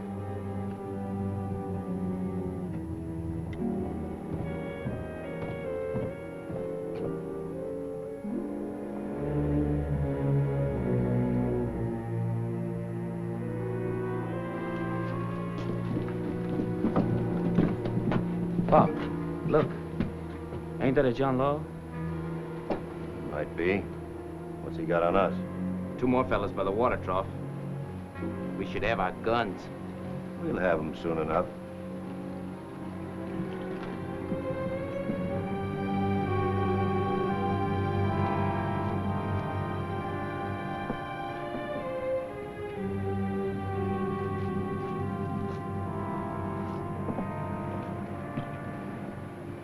Morgan, do me a favor. Go on over to the office and get the deputies over here on the double. Are those the Clantons? That's right. Hold it, Morg. You don't need your deputies. We'll go get our guns and be back in half a minute. No, I don't want a gunfight. What's the idea? I took their guns out of their rooms, locked them in the hotel safe. I want to give those Clantons a good rousing with bare knuckles. The deputies handy with their fists? Yes, they are. Still think it's a risky plan, Wyatt.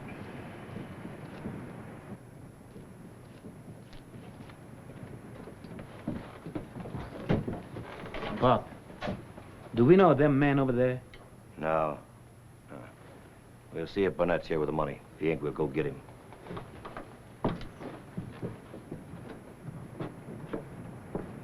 You're always pulling this big brother stuff on me. Well, you're always pulling on me. Well, there's no use arguing with him, Morg. He always was the stubbornest one in the family. All right, go get your deputies. I think it's a reckless plan. Burge is right this time, White. Come on, Morg. Here. All those. I'll go in after him myself.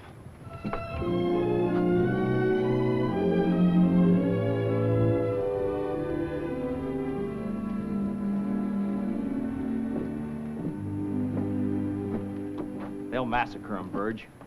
He needs a good lesson. Where's Wyatt going without his guns? He thinks he can lick 5 Clantons all by himself. Wyatt lost his temper, Doc. Burge thinks we shouldn't help him. Well, somebody's got to help him. You keep out of it, Doc. It's a family matter.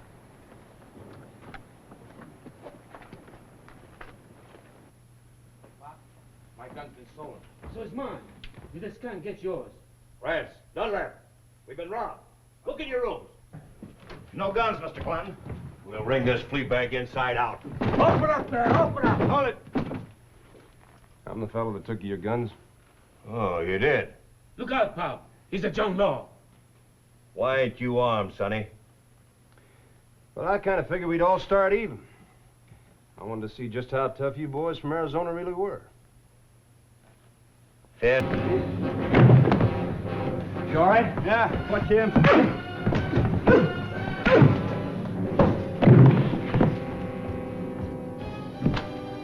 Where you going? Get me a gun. Here's one.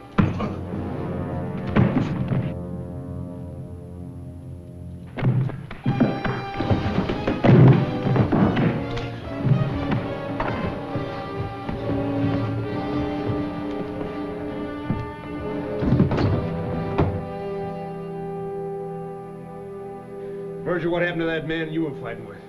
That was, Flint Clanton, I think. Well, what happened to him? I threw him out the window.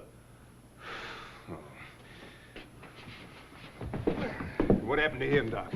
Well, he wanted a gun, so I gave him the barrel of yours. Well, that's great. Judge Stoughton isn't going to like this, and I can't say I blame him. Well, sure, I wanted the Clantons rousted, but I didn't expect to have a man thrown out of a window or old man Clanton busted over the head. He may have a fractured skull. He'll live, I'm sorry to say. Virgil, would you be kind enough to take me outside and show me where Finn Clanton landed? He just might be dead. Oh, take it easy now, Wyatt.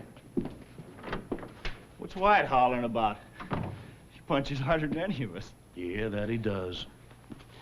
You know, the combined punching power of the Earps is going to come in mighty handy in Arizona. Mr. Burnett has testified that our visitors from Arizona Territory tried to extort $6,000 from him in payment for stolen cattle. Marshal Earp has testified that he and his brothers and Dr. Holliday were obliged to subdue the suspects with physical measures in order to avoid a gunfight. Marshal Earp. Yes, sir? The court must reprimand you for an excessive zeal in arresting the suspects. The court cannot condone violence on the part of police officers and their special deputies. When, by your own testimony, the use of less extreme force could have accomplished the arrest of Clanton and his men. Yes, sir. Mr. Clanton, it's the opinion of this court that Mr. Burnett has told the truth. However, he cannot provide corroborating testimony. The case against you and your associates is dismissed. Your Honor? Order! Yes, Marshal Herb. Your Honor, Mr. Burnett's men, about 20 of them, just come in off a cattle drive for the Lazy Q. I'd like to recommend that Mr. Clanton and his boys be put in protective custody until they're ready to get on their train for Arizona. Very well. It is so ordered. Court's adjourned. This way.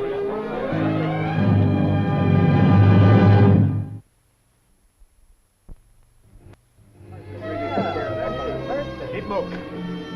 Keep those guys out of town and get them out fast. Someone with a broken leg. Bunch of troublemakers.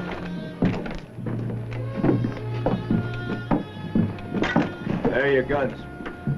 You don't take them out of that sack until after you cross the Kansas line. And I've got an order for you, too. No? Stay out of Arizona, you and them brothers of yours. If I catch you around Tombstone, you won't live. You make my apologies to the conductor. Wild animals should be caged, but we didn't have time.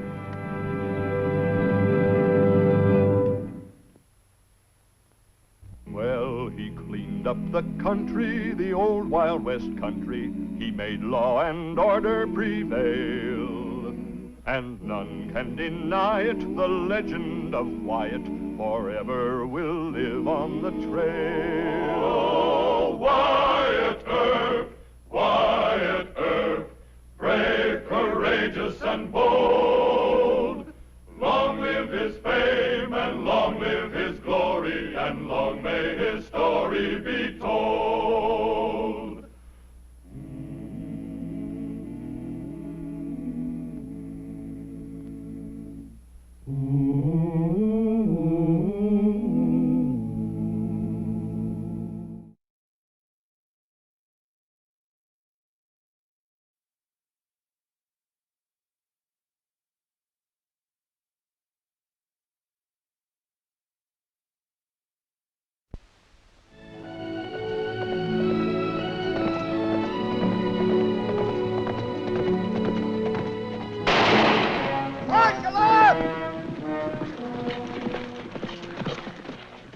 I forgot to tell you and Miss Nellie about Bones Brandon. I just happened to remember the name. He's going to be in that poker game at Tucson with Doc. Why you stopped me out here? Well, Bones worked with a 10% ring. Miss Nellie feels that you're riding into some real trouble. Do you think she ought to turn back? I can't do that, Mr. Parkamp. Why not? Because they already lured Dr. Holliday to Tucson. He's a friend of mine. But I do thank you for the warning, and you thank Miss Nellie for me. Marshal Herb, them Tucson boys, they shoot for keeps. Well, sir, so do I, if I have to. I'll see you later.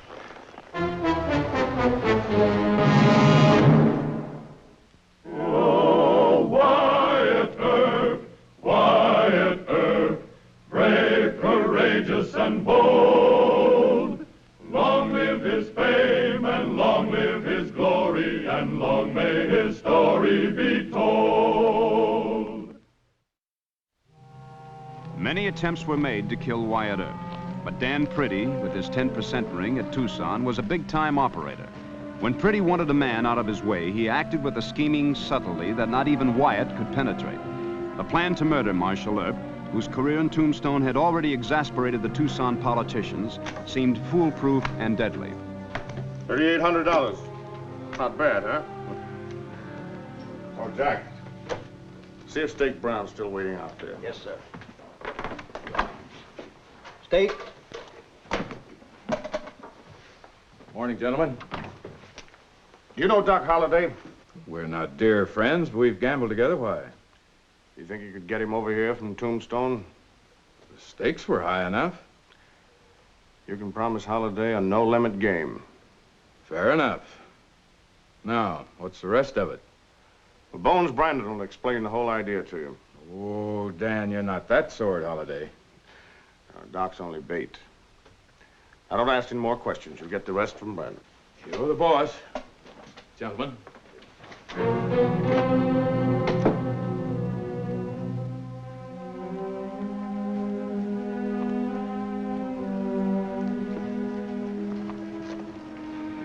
keeping some high-class company, Bones. Never mind the chatter. Dan Pretty says we're to talk in the back room.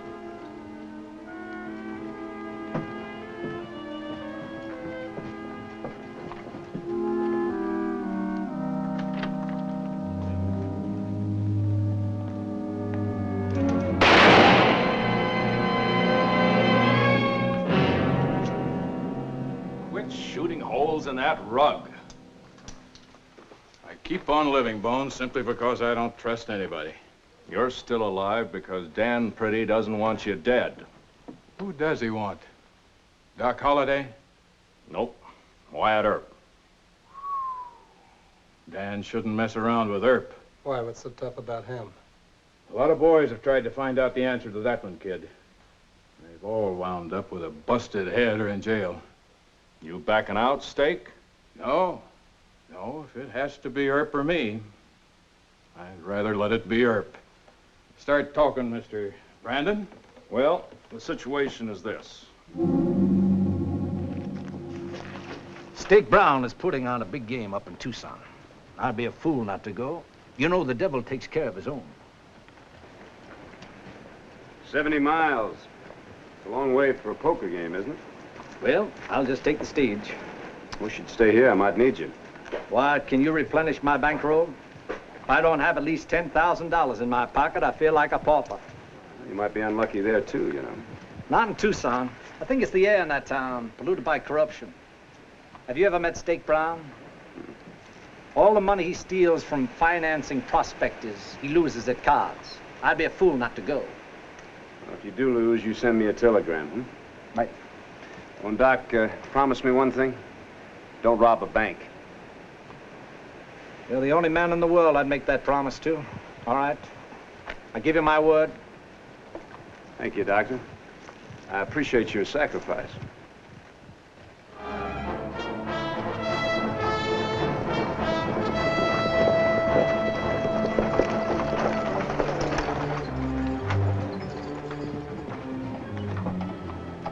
Hello there, Doc. Welcome to Tucson. It sure is good to see you. Don't look so cheerful. I didn't sleep a wink in that bone shaker. Oh, a good quart will make you feel like a new man. Then we can get this game started. Not until I get some sleep. I'm so tuckered out I couldn't read the cards. Suit yourself, Doc. You'll find some good rooms over the Congress Hall bar. Our sucker will keep. You got much money? Oh, about $50,000 in cash and a big ranch in Texas. Have you got much money? I'm loaded. Huh? I'm loaded, Doc. Oh, that's good. Make the trip worthwhile.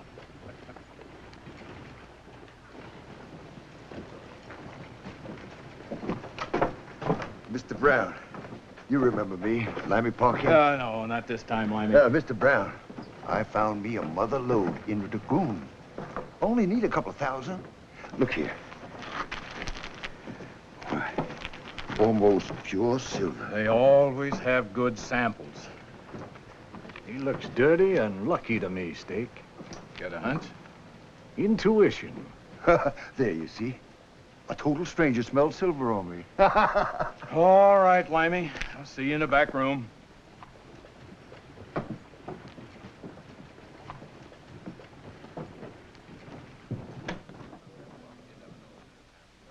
Now, you know my terms, Limey. Half interest and everything you find. But Mr. Brown, this is a real mother lode, all ready to file claim to. I've heard that before. Do you want the 2,000 or don't you? Yeah, but a half interest. Sign it. Right there. All right. I shouldn't be doing this. Sometimes Doc Holliday's hunches pay off. Was that gentleman Doc Holliday? Sure don't look like a killer. Can't always go on looks. There's your cash. Thank you, Mr. Brown. We're gonna hit this one real big.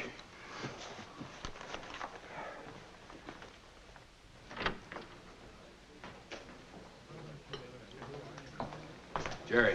Yes, sir? Only one drink for the kid. He's got business to tend to. Yes, sir, boss. Doc Holliday's in town. Where's Brandon? Buying his rancher's outfit.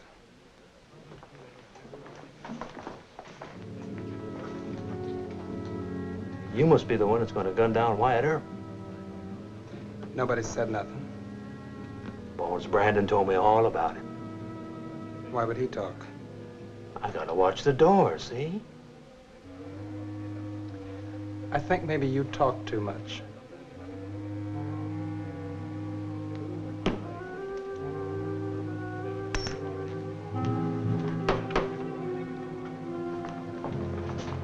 What's yours? Whiskey. Mister, the young boy just left here. You know his name. And they call him the paralyzed kid. Paralyzed kid? On account of his left arm. No, boy I'm thinking about has got two good arms.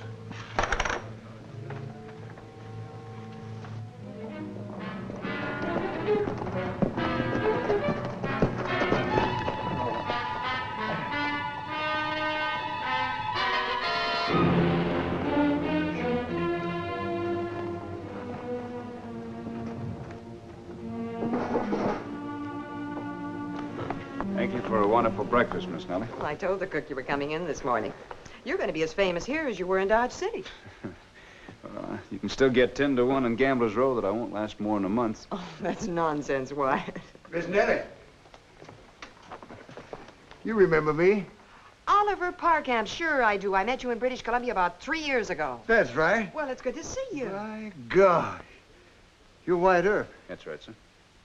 Trouble, Miss Nellie. Gosh, I took it out. Come and sit down, Oliver. I rode all the way from Tucson to tell you and Mr. Earp. Now, look here. The barkeep at the Congress Hall Saloon said that the paralyzed kid was going to gun you down. It was just after... No, maybe it was before he told the barkeep to give the kid just one drink. What do you think, Wyatt? Well, I've never heard of the paralyzed kid. But somebody's always talking about gunning me down. Could be just talk. But I figure I ought to tell you I was coming over anyway. Were there any other names mentioned? Yeah. Yeah, Stake Brown asked the kid where somebody was. But his name... Ain't that the deuce, forgetting the name? Well, that's all right. Maybe it'll come to you after you rest a spell. Thank you, Mr. Parkamp. I'll kind of keep my eyes peeled. I'll try to jog his memory for that name. It might be important. God, he ain't worried a bit.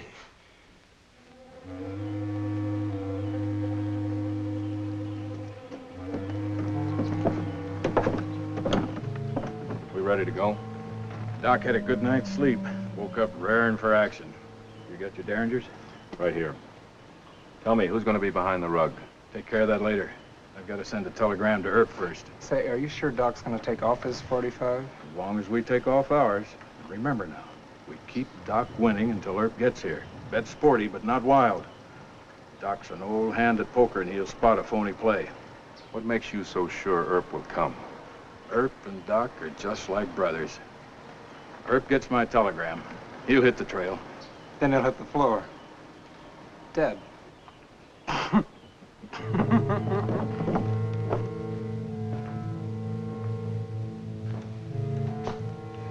Here.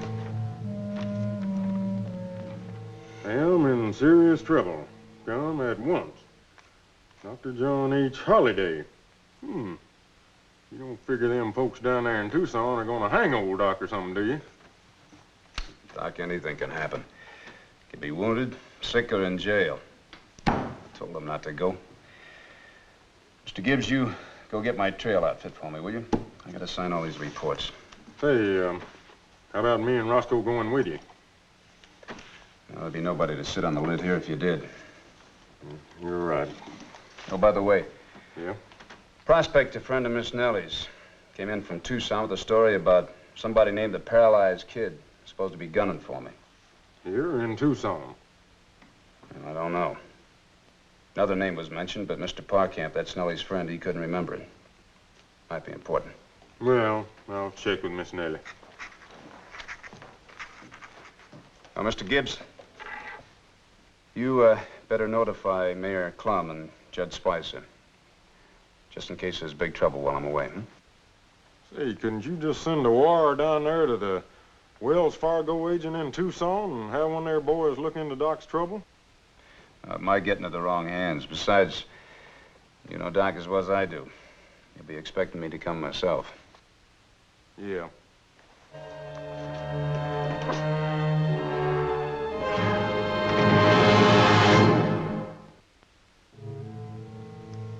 I'll call.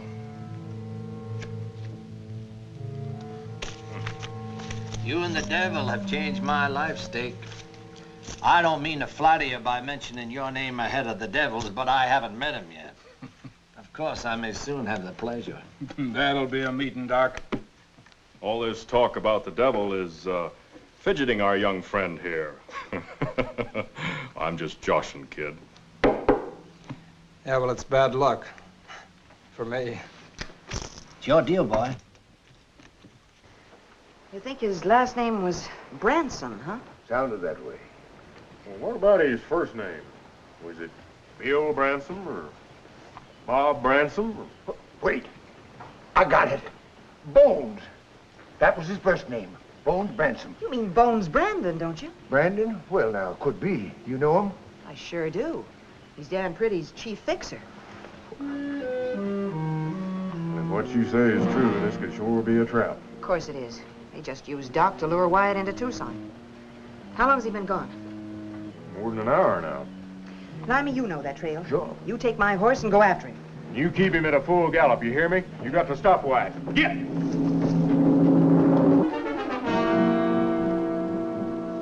Tell you what I'm gonna do, Doc. I'll raise you a couple of hundred. I'm out. It's yours. Mm-hmm. Texas hog is bound to gather some acorns, even if he has to travel to Arizona. What time is it, Mr. Brown? Nearly 1 o'clock. I better get us something to eat. I'll have a bourbon sandwich between 2 ounces of rye.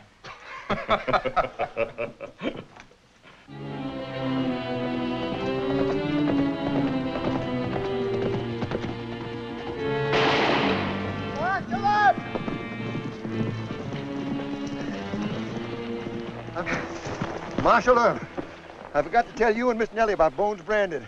I just happened to remember the name. He's going to be in that poker game at Tucson with Doc. Well, you stopped me out here? Well, Bones worked with a 10% ring. Miss Nellie feels that you're riding into some real trouble. Do you think she ought to turn back? I can't do that, Mr. Farcamp. Why not? Because they already lured Dr. Holliday to Tucson. He's a friend of mine. But I do thank you for the warning, and you thank Miss Nellie for me. Marshal Herb, them Tucson boys, they shoot for keeps. Well, sir, so do I, if I have to. I'll see you later.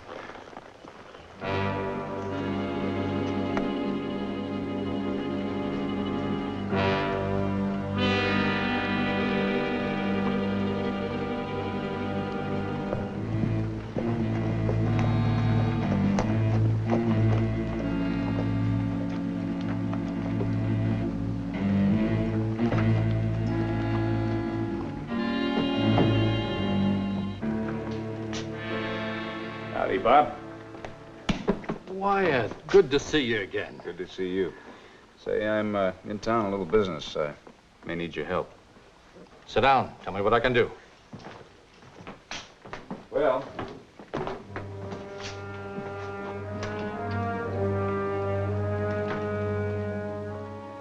Jerry, any signs of Earth yet?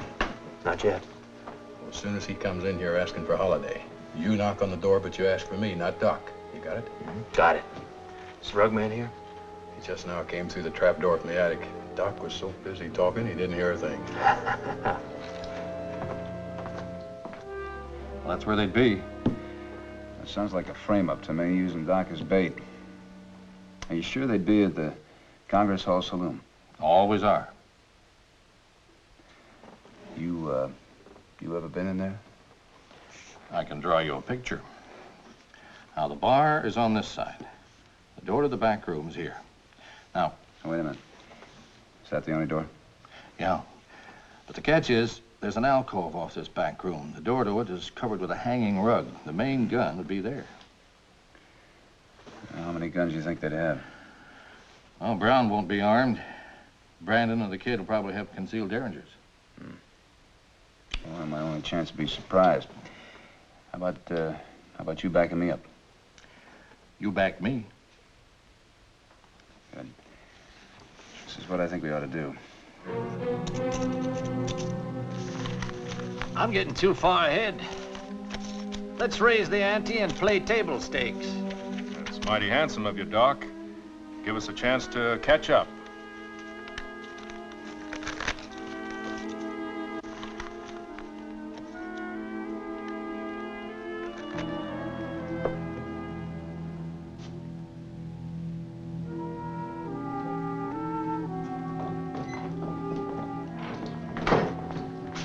Usual, Jerry. Sure thing, Mr. Paul.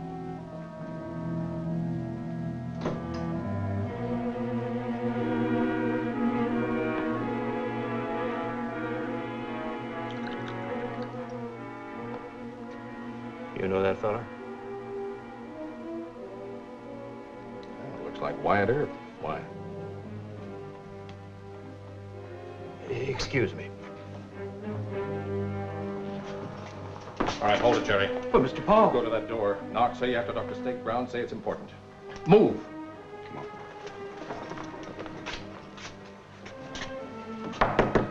Yeah, who is it? It's Jerry, Mr. Brown. I gotta talk to you. Something important. Oh, all right. Hold the deal, Holmes.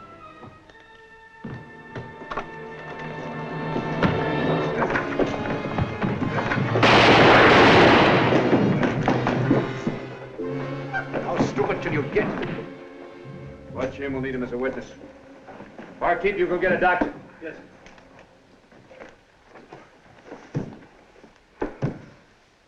Give me a hand, Doc. This one's hurt bad.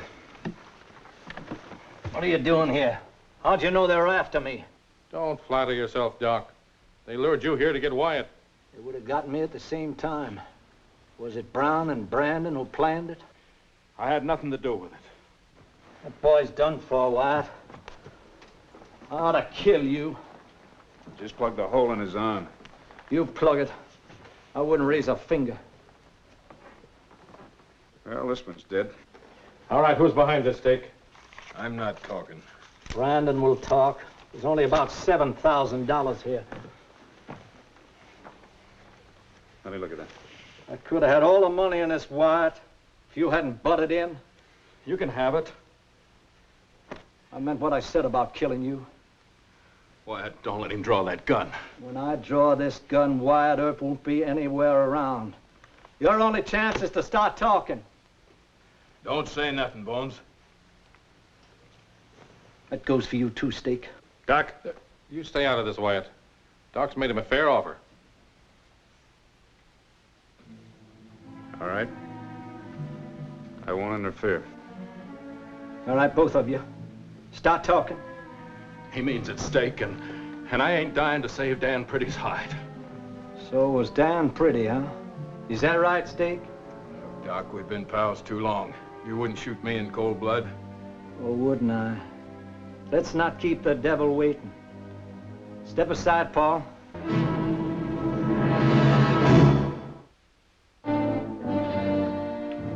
The fools, they bungled it. Had Earp all set up. And they let him and Bob Paul corner him like a bunch of steers in a slaughter pen. Who's dead? Gunner, Kid. Brandon caught one in the shoulder and Steak was buffaloed. No plan is proof against fools. What are you going to do? Nothing. You say it was a drunken brawl. Pass the word. Yes, sir.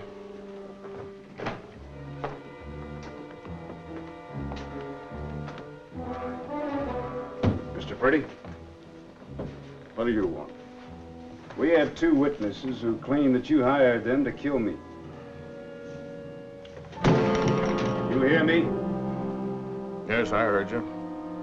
Arrest him, Wyatt. Don't waste your time. Brandon and Brown will change their stories. They haven't yet. I intend charging you with conspiracy to commit murder. Mr. Earp, conspiracy is almost impossible to prove, even if you bring it to trial on your own terms. Now, this is my town. Unless you have more evidence, my advice to you is forget it. I don't take that advice, Pretty. You picked the wrong man this time. Good luck.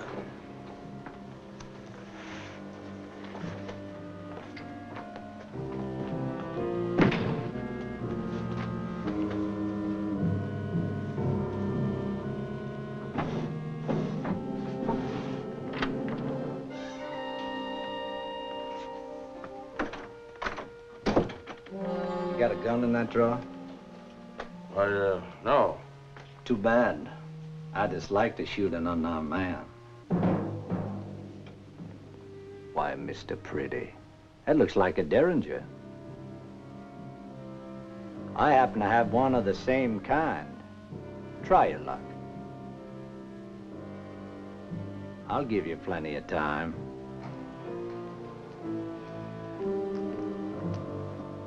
I know you're a murderer, but I don't think you want to die a coward.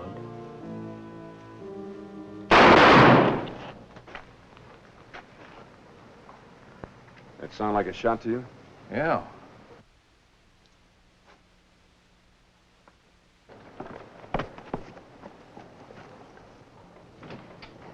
Wyatt. Hey, did you hear a shot inside? Well, I know, but I think I heard a door slam. Mr. Dan Pretty just killed himself. What? Pretty killed himself. Are you sure? His own gun is still in his hand. I got to get the coroner. Come on, Wyatt. This isn't your case anymore. Oh, you're right. With Pretty out of it. Does seem funny, though, doesn't it? Well, it's not funny at all. If every man deserved to die, he did. I can't understand why Pretty would want to kill himself. He knew it wasn't likely for me to get any more evidence than I already had, no matter how hard I tried. Maybe he had a bad conscience, Wyatt.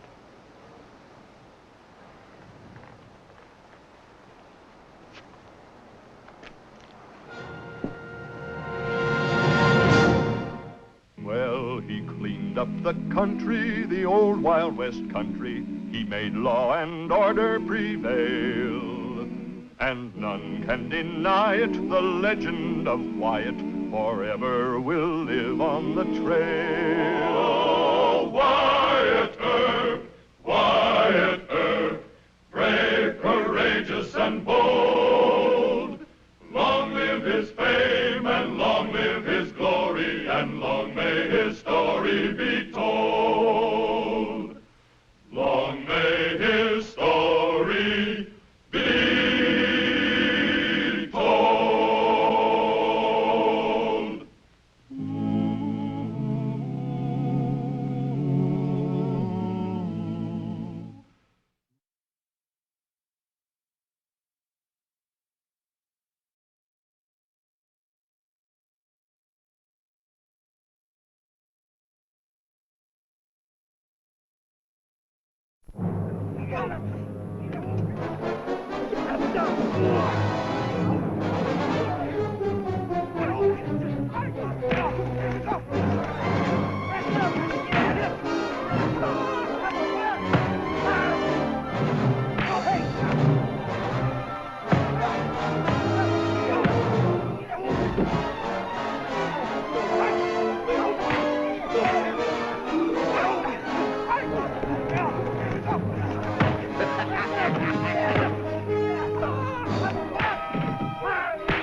Doc Goodfellow! Doc Goodfellow! Another cave-in, Sam? No, just another brawl between Tim Shornigan's men and Jock Welch's crowd. Oh, the Cornish Jacks and the Irish Terriers again. Yeah, looks like they cracked some skulls this time. All trouble for Wyatt. For us, too. Shouldn't happen.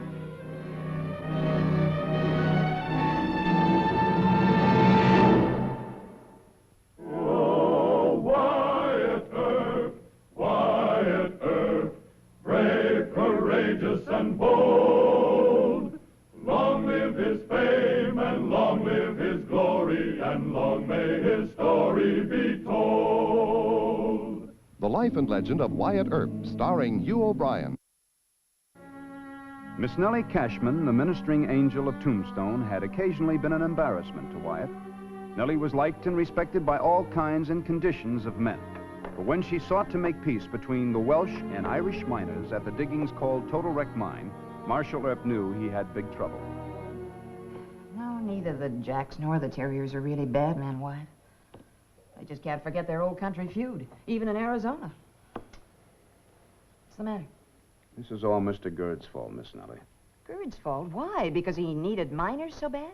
When his company reopened the Total Wreck mine, he knew he shouldn't try to mix the Cornishes and the Irishes. I imagine that he thought in time they'd all learn to get along together. Miss Nellie, And I think so, too. I'm convinced that peace can be made at the Total Wreck mine.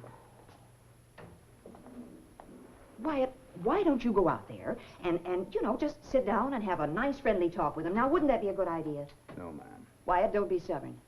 Me? Yes, you. All you'd have Now, to look, do if is... you want to stop this fight, you tell Mr. Gerd not to rush history. But... Now, you tell him to pull either the Jacks or the Terriers out of that mine. I will not.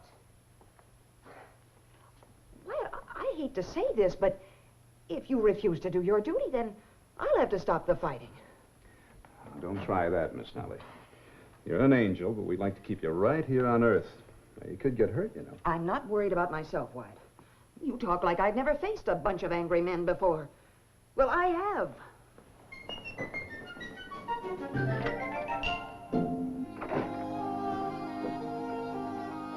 Howdy, Marshal.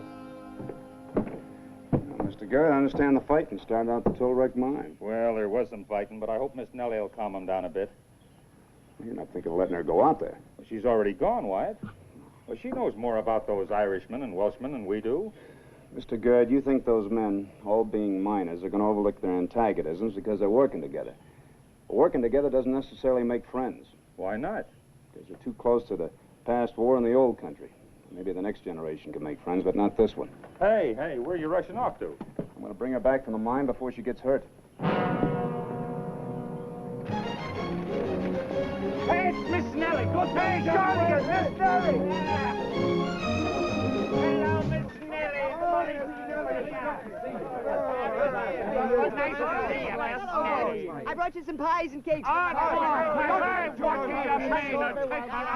Stop. You're scowling at each other. Both the baskets are the same. One of you boys show me to Mr. Shonigan and Mr. Welch. That will be Make way for the lady. Do you have any money in there, Miss Nellie? Hands up. Boys, this silly fighting's got to stop. Would you know the 3 of your men were badly hurt today? Dr. Goodfellow says they've got fractured skulls. Now, what's this all about, anyway? Chuck and his boys started it. Them bog trotters think they're better than us. Bog trotters? Why, you molly gophers from England. Not England, Wales. Aye, and didn't your Royal Welsh Fusiliers invade the sacred soil of Holy Ireland? Now, that's enough. Both of you, that's enough. This isn't Ireland or Wales. It's the United States of America. Now, isn't Mr. Gerd paying you all the same wages? Yes, ma'am, but us Irish do all the work. That's a lie. Now, stop it. Put that down. You're both acting like children. Can't you learn to work together? Can't you learn to respect each other and like each other? Trouble, Mr. John Longcamp. Excuse me, ma'am, if you don't mind. Excuse us, Miss Nellie. We'll be right back. But I...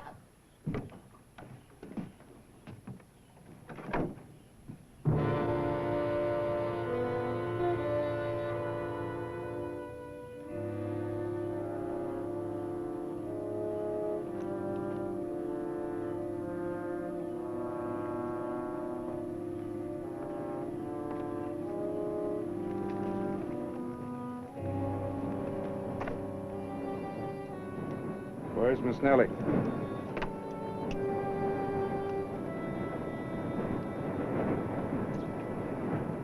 All right, I'll find her myself.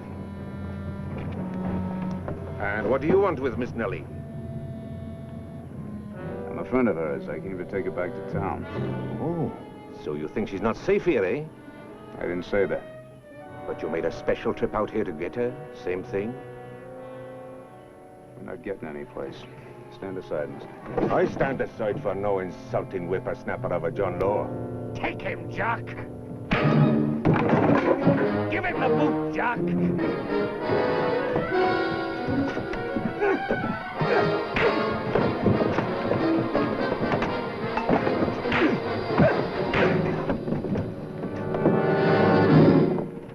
Wyatt, what do you think you're doing? Now, stop it. Well, I've finished, Miss Nellie. Oh, no, you ain't. You may whip that Welshman, but my name is Shonigan. Now, I said no more I fighting. can't play favorites, Miss Nellie. They didn't. Now, you go on back in the office. I'm staying right here. I've no liking to spill your blood in the presence of a lady. Jim, Nick. I'm staying here. Now, Wyatt, Take don't a do risk, it. guys. Mr. Shawnigan, Wyatt, don't do it.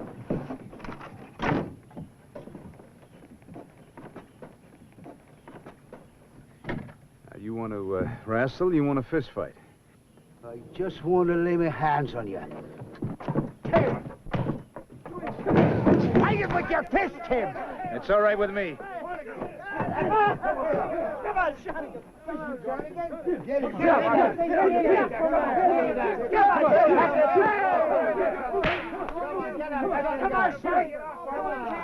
Come on, Tim. Come on, Tim. Hit him. You better rest a while. No. You missed him, Sean. Get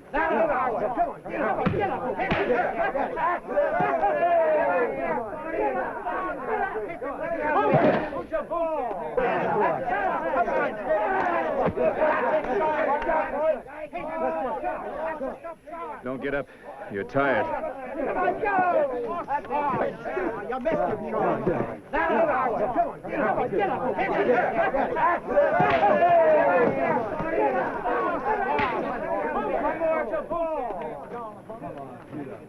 I'm not going to bust my fists anymore on you rockheads. Rocket. Well, you were certainly a lot of help. Yes, sir. There I was having a perfectly friendly talk with Mr. Shawnigan and Mr. Welch until you butted in. With Mr. Welch? Yes, and you probably broke his jaw. Well, I'm terribly sorry about that. Now, if you'll just get in your rig, we'll head back to town. Don't tell me what to do. I'm not going back. I came here to make peace, and I'm going to do it. You go back. Not without you. Don't try to bully me. I'm not going back. The idea of trying to make peace with your fists, and you can wipe that silly grin off your face. Why, I never thought you could be so brutal. After all, these men are miners. They're not outlaws. Well, they're not panty waists either. Just look at you, the great Marshal Earp. Miss Nellie, did you say Marshal Earp? Oh, we started the fighting, we did, but why didn't you tell us he was Wyatt Earp? We might have guessed it, Jocko. Sure, we bear no hard feelings against Mr. Earp. He can stay if he wants to, Miss Nellie. I'm not aiming on staying. I just want her to leave. Are you suggesting that some harm might come to this darling, dear little lady? Of course not. Of course not. You just shake hands with Mr. Welch and promise that the two of you won't be brawling anymore between you. And I'm sure you'll satisfy the kind lady and we can go home. Wyatt, I am not going back. Oh, no, you don't put me off that easily. We've got a lot more talking to do, and without Mr. Earp. You know, Miss Nellie, he is a good, brave lad. Aye, and he's much stronger than you think. We didn't treat him very polite, none of us. And you call them brutal, Miss Nellie. Oh, he could have stumped me and him. Aye. We have a lot more important things to talk about than Wyatt Earp. Why don't you boys go and get washed up, huh? I'll meet you inside the office.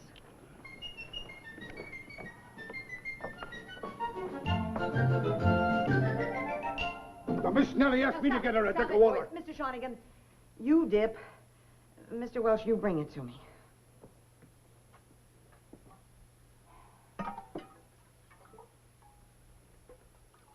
It's Irish pride, Miss Nellie. Tim has to count every cart of ore to make certain his men have beat us. Thank you. Well, what about your Welsh conceit? It's a well-known fact if us Irish was left alone, we'd double the output of this mine. Well, you know what I think? Nationality doesn't have anything to do with making a good miner. As a matter of fact, I'm willing to bet that both the Jackson Terriers are equally good. No, ma'am. Equal?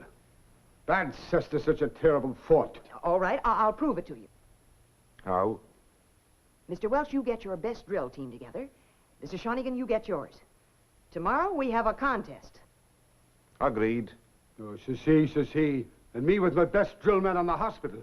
You can always get another one. Not in this camp. No. Unless I'm allowed to choose Mr. Earp. Suits me. Wyatt doesn't even know how to hold a drill. Well, he's a brave, strong lad, and he won't flinch from the hammer. I'll go and ask him now. Not so fast, Tim. We'll both go. My conscience forces me to warn Earp. About what? He beat Tim in a fight, didn't he? Well, what's to prevent him from missing a hammer blow and bashing Earp's head in? That's a filthy red-coated insinuation. That's enough. That's enough. I'll ask him myself. Now, in the meantime, no more fighting. Agreed? Aye.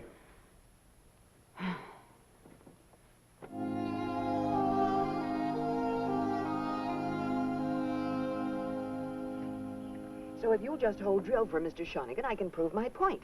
The contest is bound to turn out even, and they'll stop this silly fighting because they'll have learned to respect each other. Just an honest sporting contest, huh? Mm-hmm. Well, they can't refuse. They'll think I'm scared. Of course, I am scared. Oh, no, you're not. Yes, I am. Why? There's too much bad blood between them. All right, you go tell Shonigan I'll hold drill for him. And we can get started back to town for the night. Oh, thanks, Wyatt. I know it'll work.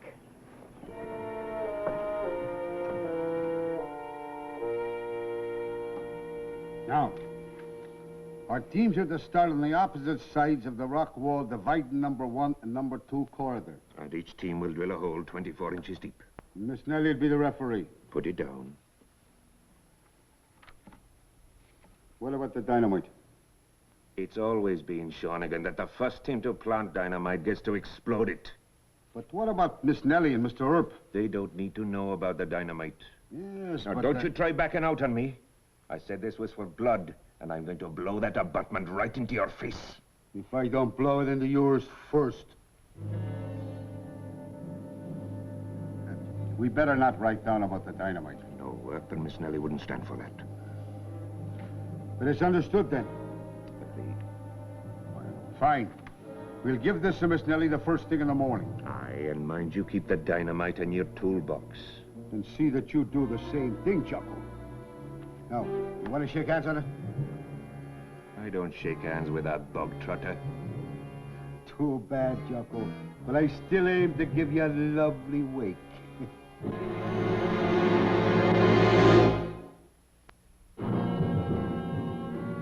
Well, she's allowing you an hour to practice.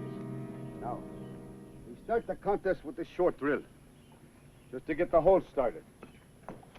Then we go to this long one. And there's the 2-foot mark. That's as far as we gotta go.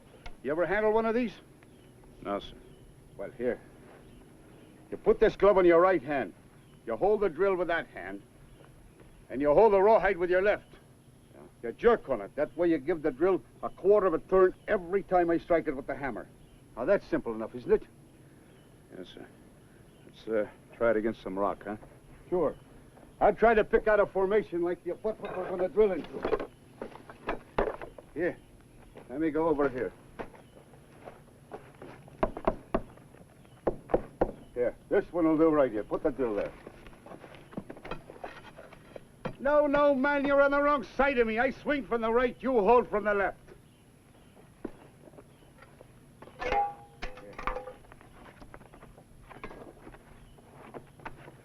There.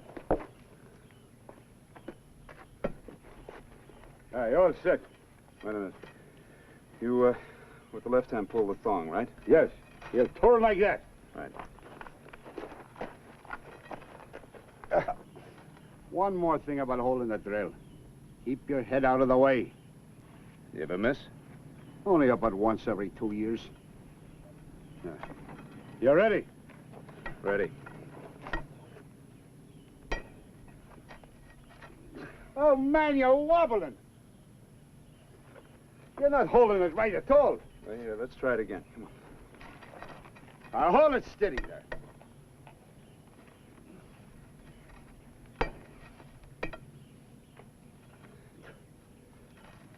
You ever had any experience with a hammer? Well, a lot more than I had holding one of these things. Well, here, you pound and I'll hold.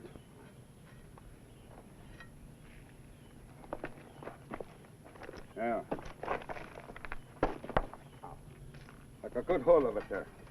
Now, hither, hold it. See, hold it steady now. I know. Long strokes or short ones? Short ones.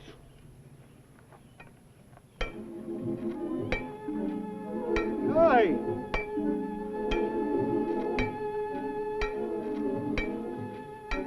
Drill, you terrier, drill, drill, you terrier, drill. Oh, you're doing grand, lad. Oh, we'll win by a mile. Drill and Hold drill, it. drill. You're 10 minutes past the hour, Tim. Did you let him talk you into being the hammer man? I couldn't hold the drill well enough to suit him. There's nothing in the rules say that a team can't change places. I knew Tim would have you swinging the hammer. Trust an Irisher to dog it. Oh, indeed, no. To save your strength, both of you. I'd rather pound that overgrown railroad spike than hold it. Where's Miss Nellie? She's at the shack, studying our rules with Mr. Good. The boss, who brought him into this? I did. Now mind your manners.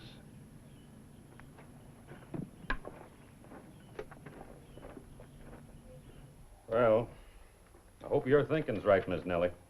The only hitch is Wyatt. Well, why is he a hitch? Well, because with him on the Irish side, it's not a clear-cut contest between the Jacks and the Terriers. Welch was smart in agreeing to it. Well, good morning, Mr. Earp. Morning. How's our hard rock miner? Miss Nellie here doesn't think you're Irish enough. No. Well, my ancestors were English, Irish, and Welsh. Don't I qualify? I'm afraid you just confused the issue, Wyatt. Why, you were sure it would end in a draw when you asked me to do this. Well, I was sure, but supposing they don't come out even. If your side wins, the other side is going to say it was because you were so much help. And if the other side wins, your own side is going to say you were no help at all. Either way, they're going to blame you. Yes. Perhaps we better call it off. It's too late for that, Mr. Good. Now, you and Miss Nellie are going to find out once and for all that historic quarrels take many years to calm down. Well, it's time we were starting. Come on, Miss Angel, a piece.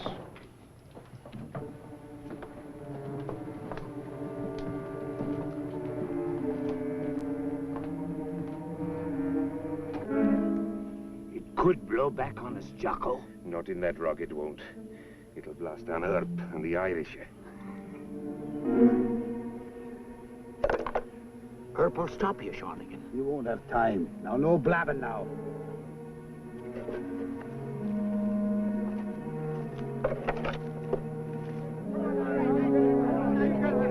Come on. Why you Come on, Jock. Get going now. Come on, Jocko. All right now, boys, remember, the first team to reach the 2-foot mark is the winner. You all set? All set. Ready here. All right, Mr. Gerd. 1, 2, 3.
One more inch to go before you. Drill your turn, drill, drill, drill, drill. Back, back, back, almost there. Jacko, back, back.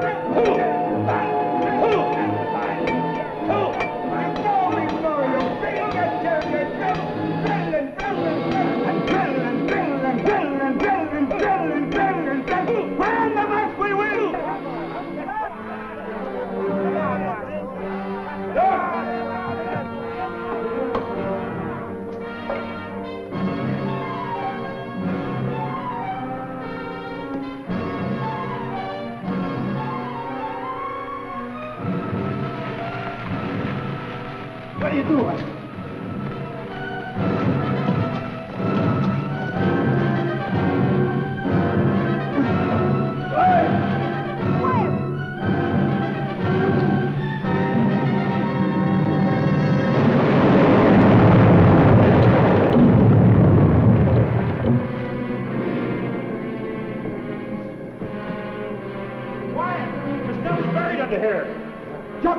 people up for dying. You did the same thing. Now stop yapping and give a hand. Watch out of here now. Careful. Some of you men take the blame out of here. Watch your feet. Get around and dig from the other side. Come on, Wyatt, let's get around here. Watch your feet. Take it easy now, shoot. Get away with that shovel. Get the shovel out of here. Dig with your hands. Pull him aside. Gently now. Pull it back. Easy, Tarzan. Easy. I think she's still alive. Give me a hand, sir. Take it. Be careful now. Oh, here, sir. You got her? That's good.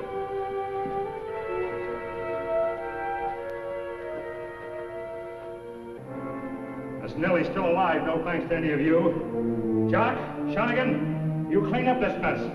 I'll settle with both of you later. And she better be all right. Come on, let's get moving here.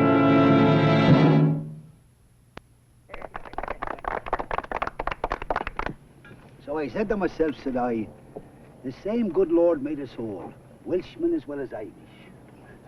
I'll never feel hatred again toward any man. When Miss Nellie, this darling angel, was in great danger, didn't we all join together and save her life? Aye, we did. Jocko Welch, stand up, my boy. As the noble Grant once said, let us have peace. And here's my hand on it.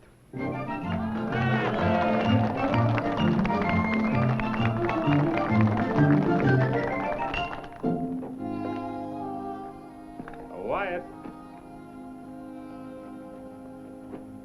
Well, you were right.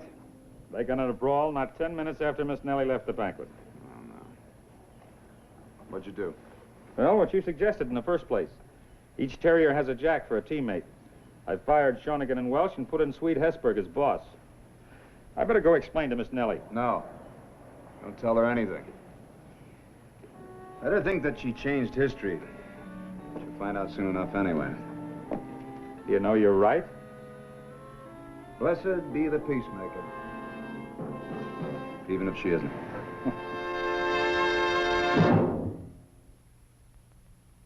Cleaned up the country, the old Wild West country. He made law and order prevail. And none can deny it, the legend of Wyatt forever will live on the trail. Oh, Wyatt Earp, brave, courageous, and bold. Long live his fame, and long live his glory, and long may his story be told. Long may his story be told.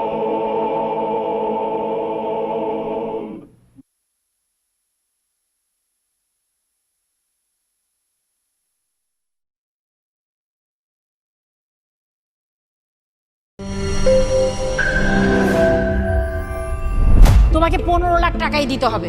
তুমি যদি দিতে না পারো তোমার বাবাকে call দাও। তোমার যত জমি জিরাত বাড়িতে যা যা আছে এগুলো বেচা হইলেও তোমরা আমাদের টাকা পাই পাই করে শোধ করবা।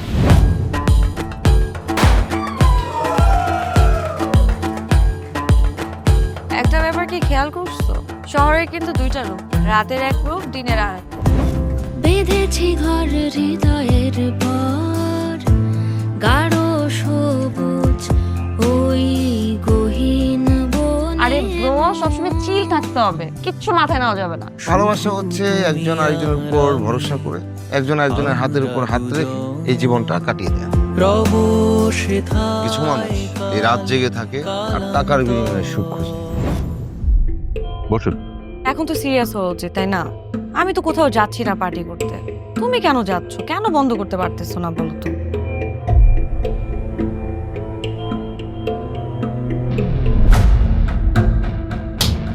কার যে কোথায় সুখ সেটা তার প্রিয় মানুষটাও কখনো জানতে পারে।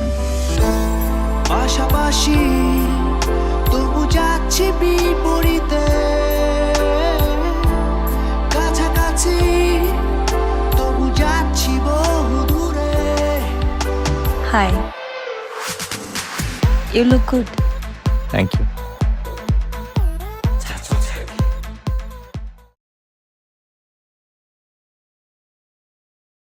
Này, sao thế nhỉ?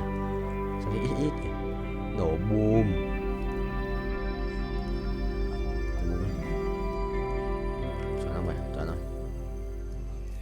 quá rồi.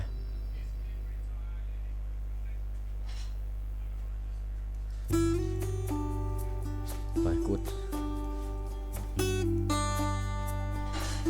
Xong cút. Mèo mèo mèo mèo mèo mèo mèo. Cái gì đấy? Lò đắc bù bù làm mau vậy. Chuẩn không vậy. Thầy lái nha, thầy lái tốc độ cao xem có lái không. Từ từ mày ấy hả, xít được. So ride a car in high speed đấy.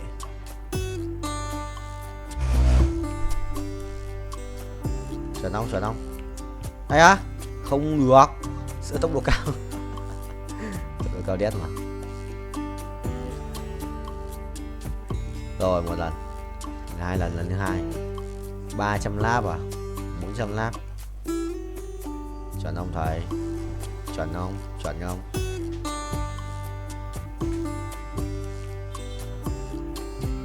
Chuẩn không? Chuẩn không? Ui tốc độ cao đấy. 378 lap chứ 400. Này à, bắt đầu thua. Thua, bài khỏe đấy. 2299 à. Mày đấu sĩ á. Mình lắp vào mày được ăn uống đầy đủ nhỉ? Thằng này được ăn uống đầy đủ. 2299 là phải không?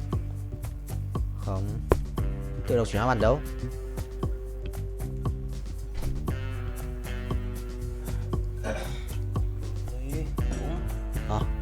Đúng đi em. Đúng.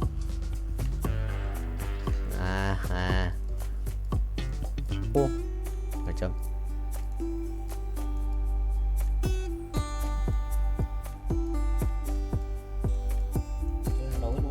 Đây em. Full rồi.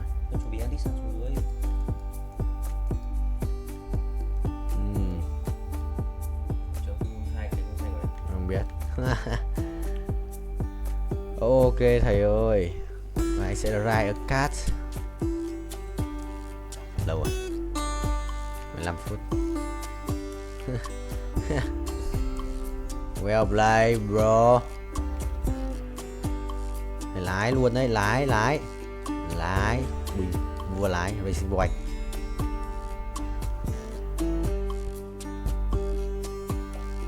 Nhốt luôn, chết không? Ngồi đi. Đéo đi à? Vào nó kèm rất siêu linh.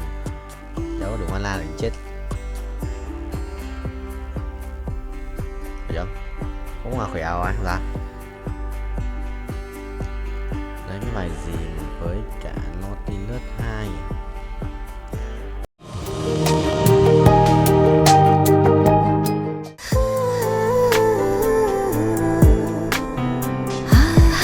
আপনি কিন্তু দেখতে যথেষ্ট সুন্দরী একজন মানুষ, দেখতে বেশ romantic, যেন শেক্সপিয়ারের নাটকের কোনো নায়িকার মতো। ভেবেছিলাম, কিন্তু আপনি তো পুরোটাই মর্মান্তিক। যে কোনো মানুষ আপনাকে দেখে মর্মাহত হতে পারে।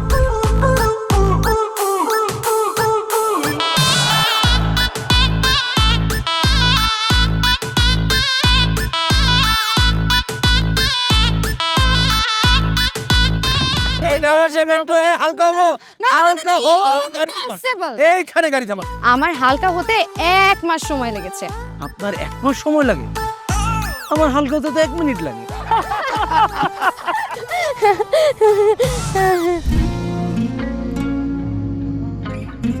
আমার কাছে মনে হয় জীবনসঙ্গী এমন হওয়া উচিত যার সাথে আপনি প্রতিটা মুহূর্ত উপভোগ করতে পারবেন, সারাক্ষণ খুনসুটিতে মেতে থাকতে পারবেন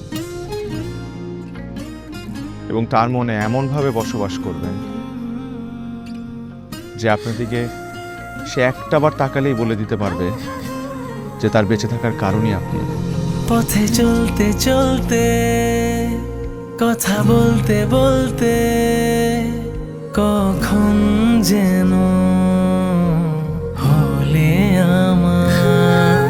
জানি গল্পে গল্পে মিশে অল্পে অল্পে আমিও হয়ে গেছি তোমার। ছোট ছোট ভুল ফুটে হলো ফুল, যে তোমাকে পেলাম গুটি গুটি পায়ে স্বপ্নের নাই আমি ভেসে গেলাম। আপনি কি মনে করেছেন একজন মানুষ আমার জীবন থেকে চলে গিয়েছে এবং আপনি সেই সুযোগটা কাজে লাগিয়ে আপনার ফিলিংসগুলো আমার কাছে এক্সপ্রেস করবেন আর আমি সেটা হ্যাপিলি অ্যাকসেপ্ট করে নিব? এই হচ্ছে আপনার বন্ধুত্বের নমুনা? রোদের পাখি তোর শহরে আমার মনের স্বপ্ন ঘিরে, ওরে পাখি ওরে সারাক্ষণ তোর শহরে বৃষ্টি হলে ভিজে আমার মন।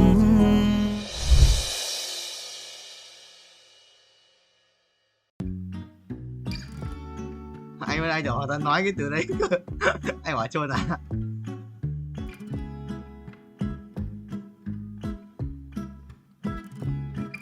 Tắm 3 máu bao giờ anh mới chết? Đừng quá.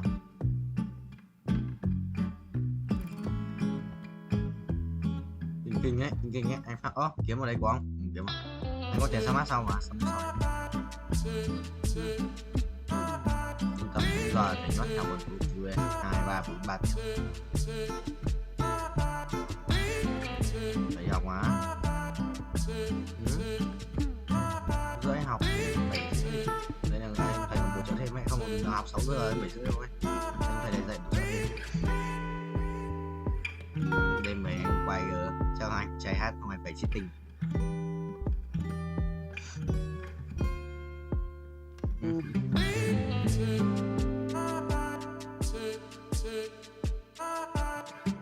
Quay phát trong đêm nay xong hết luôn như game này sao? Chết lượt quay game. Thì đừng quay nữa.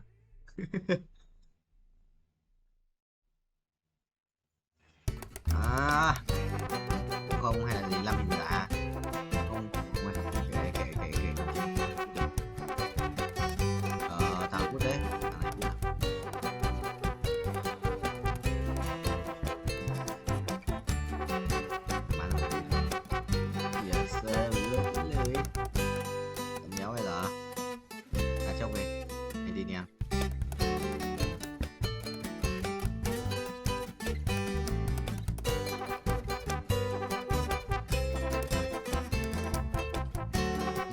gan yêu của béo bia ở thần thoại ăn như vậy nhìn đéo rồi quan gì nhỉ bạt pháo súng xương cá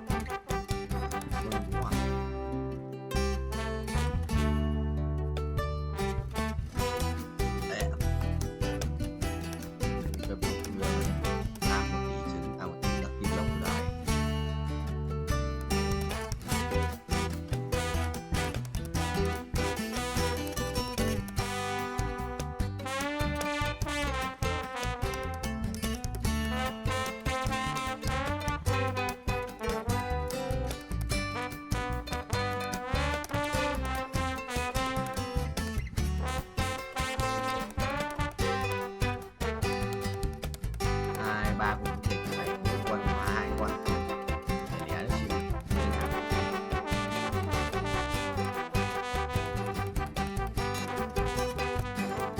như này còn với cái thằng cái game này là game mà mình quay này còn giống một cốt cơ, một cốt 250 game thôi. Sau khi farm game ra 1 tỷ game, anh bây giờ farm 1 tỷ game rồi đéo tục có 25k hay là 250 game chi vậy thua này còn anh cao cường ấy ai đánh hắc ám thần dương mà đọc cường béo nhưng mà là người làm việc phải tết làm việc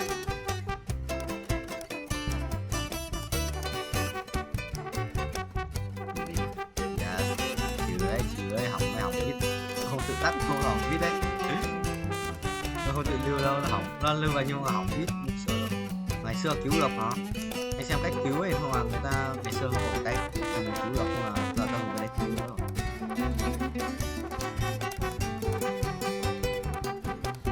Anh chỉ tắt nhầm luôn block của anh chỉ tắt nhầm một block rồi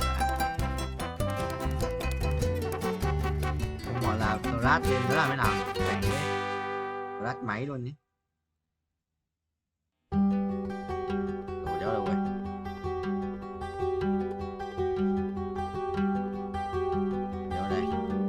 vàng ạ.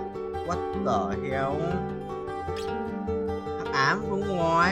Cẩn đấy, ôi ơi. Bàn tay. Nó lắp cái rồi. Hắc ám nó đấy à? Nhớ gì nhỉ?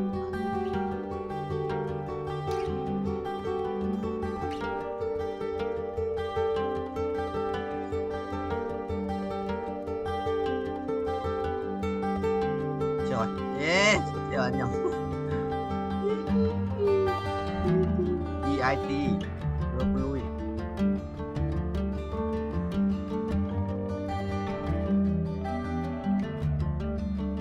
Một năm đi gắt 2, anh sẽ Layo 2, Layo 22 được đẹp. Cái dây chuyển lực kéo vào chết. Thôi anh reverse đây, lên map của em reverse được luôn mà. Reverse thật lắm. Chiều chỉ là một số lẻ chiều ở đấy chỉ là có số lẻ thôi, toàn phạm tỷ thôi.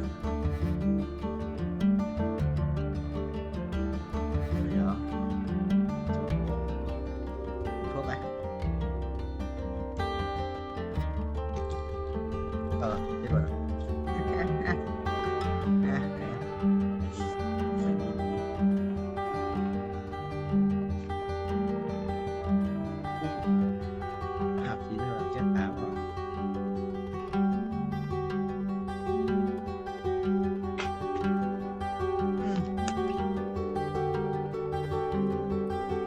này chết rồi.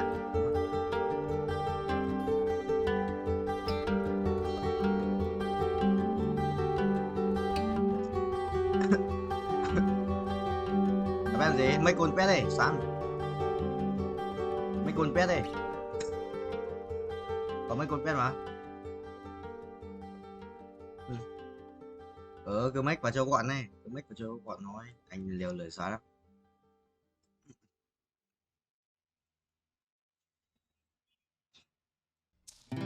Vẫn ấy thằng nào 10 không? 7 hắc ám mà. Một anh éo của ấn hắc ám, để ghép. Một ấn 2 ấn à? Thêm một ấn nữa. Mấy cờ nhau bắn rồi, mấy cờ bắn tiếp được hết game. Quán cho một lần thua. Quán cho một lần tiếng đây, đấy là nốt bắn bao ra đấy. Lính bắn này cấm à?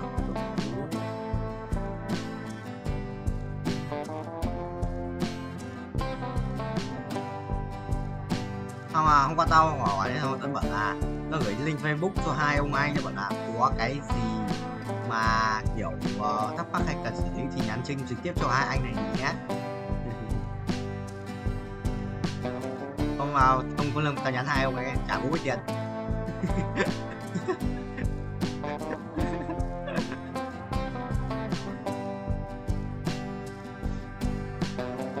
Nó một lúc rồi.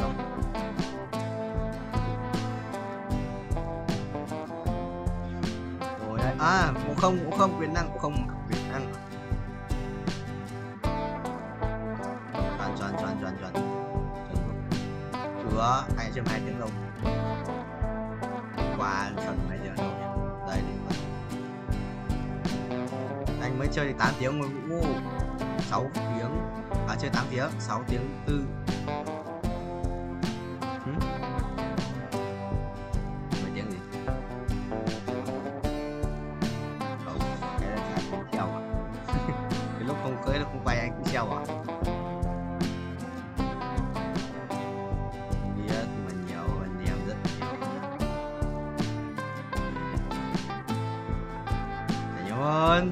Cái lúc mà anh còn chết là mấy tiếng đầu em đã sang là mấy tiếng sau rồi quên à.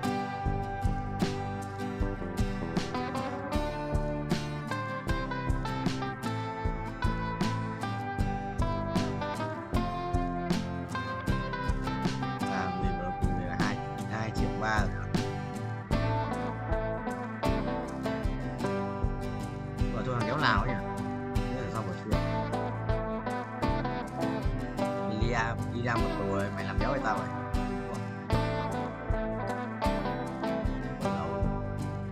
Con nghe này chắc kéo ra được mất với tao, con nghe này chắc không ra được thật đấy.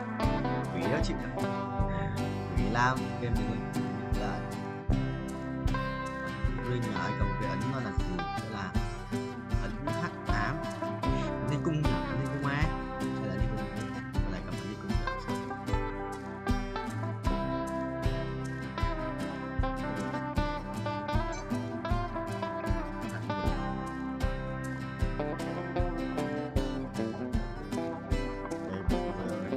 xoay cam à xoay cam nó khóc đấy.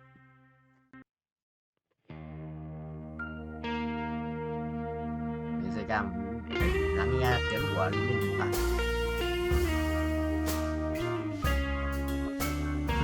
xong rồi nó check viết bảo là hai thằng có cái gì đấy.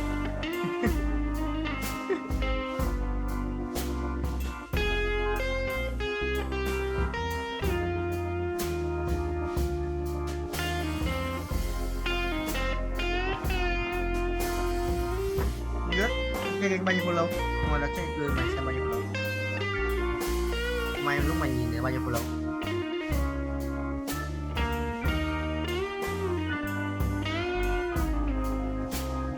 Mà 200 củ một tháng.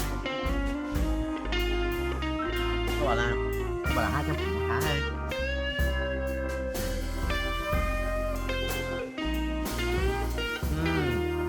Mà cái kênh mà kênh đang mặt này. Biết nó bảo cái kênh đăng mặt mày là đăng kênh đầu tiên mà nó gọi tao trước, xong rồi nó bảo là mặt mày ấy, kênh đăng cả phim mà.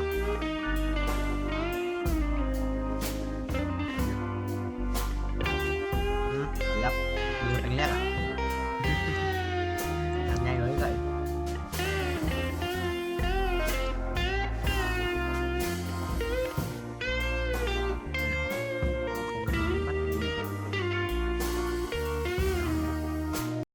Một video 1 ngày 5 tháng 7 2024 bên Cheyenne Let's go của anh sẽ bày tiếp cho các em xem nhé. Ok, để tự lại.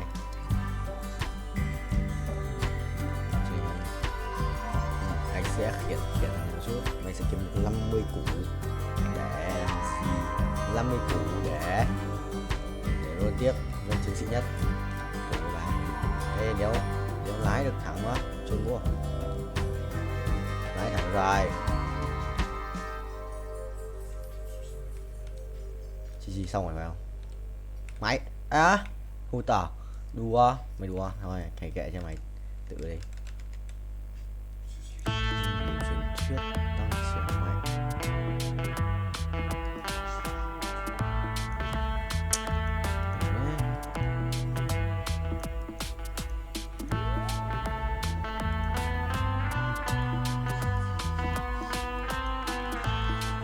xa sửa binh nhé. Ok, thật ra được 3 của 47 chứ không cộng 3,17 như trừ 20% tầm chơi được 20%. Đây là nạp chút năng lượng trôi qua bản thân bay sẽ lên 127 triệu của mình. 127 triệu pet à. Đây chơi lên đây gọi 2 cái màu vàng ở sẵn bài kéo vậy.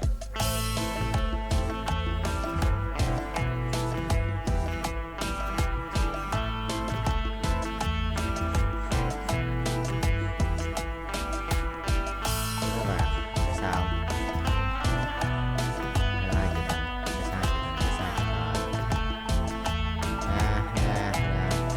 Nộp. Chơi giảm đất. Tiếp thằng này quỷ à, ác quỷ vô ba đùa tao cái này rất là tuyệt rồi dược rồi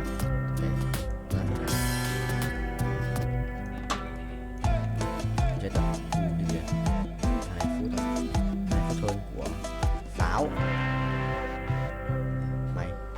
mày cộng 10 cho thời để nhìn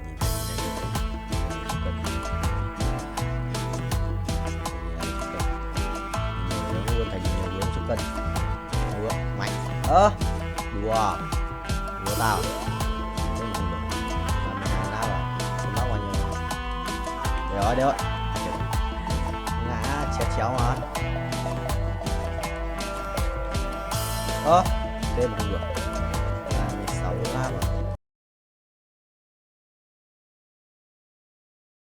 ভালোবাসা সুন্দর, ভালোবাসাও সুন্দর। মানুষ নিজের অজান্তেই ভালোবেসে ফেলে।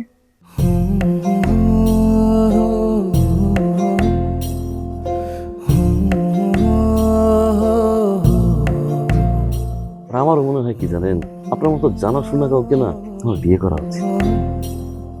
এটা কি উপলক্ষে? ম্যাডাম, ফুলটা গ্রহণ করুন, তারপরে বলতেছি। ভোটার আইডি কার্ডে যার স্বাক্ষরের জায়গায় টিপসই দেয়, এখানে কেউ ডাক্তার। এই দুইজনের মধ্যে যে আগে ম্যাডামের মন জয় করতে পারবে, ম্যাডাম তার। একদিন না দেখলে তোমায় বন্ধু আন্ধার লাগে সব, তোমার এই প্রেমে এমনই টান। রোগীদের তো ডক্টরের কাছে আসলে ব্যথা কমে যায়, আপনি তো উল্টো হলো কেন? আপনি কি একটু উল্টা? তোমায় ছাড়িয়া যাব মরিয়া, তোমায় ছাড়িয়া যাব মরিয়া, যেও না বন্ধু আমার, ভুলিয়া ভুলিয়া। আমার মনে হয় আমার সমস্যা কপালে, ম্যাডাম আমার কপালে নেই, আমার কপালে আছে দাগ।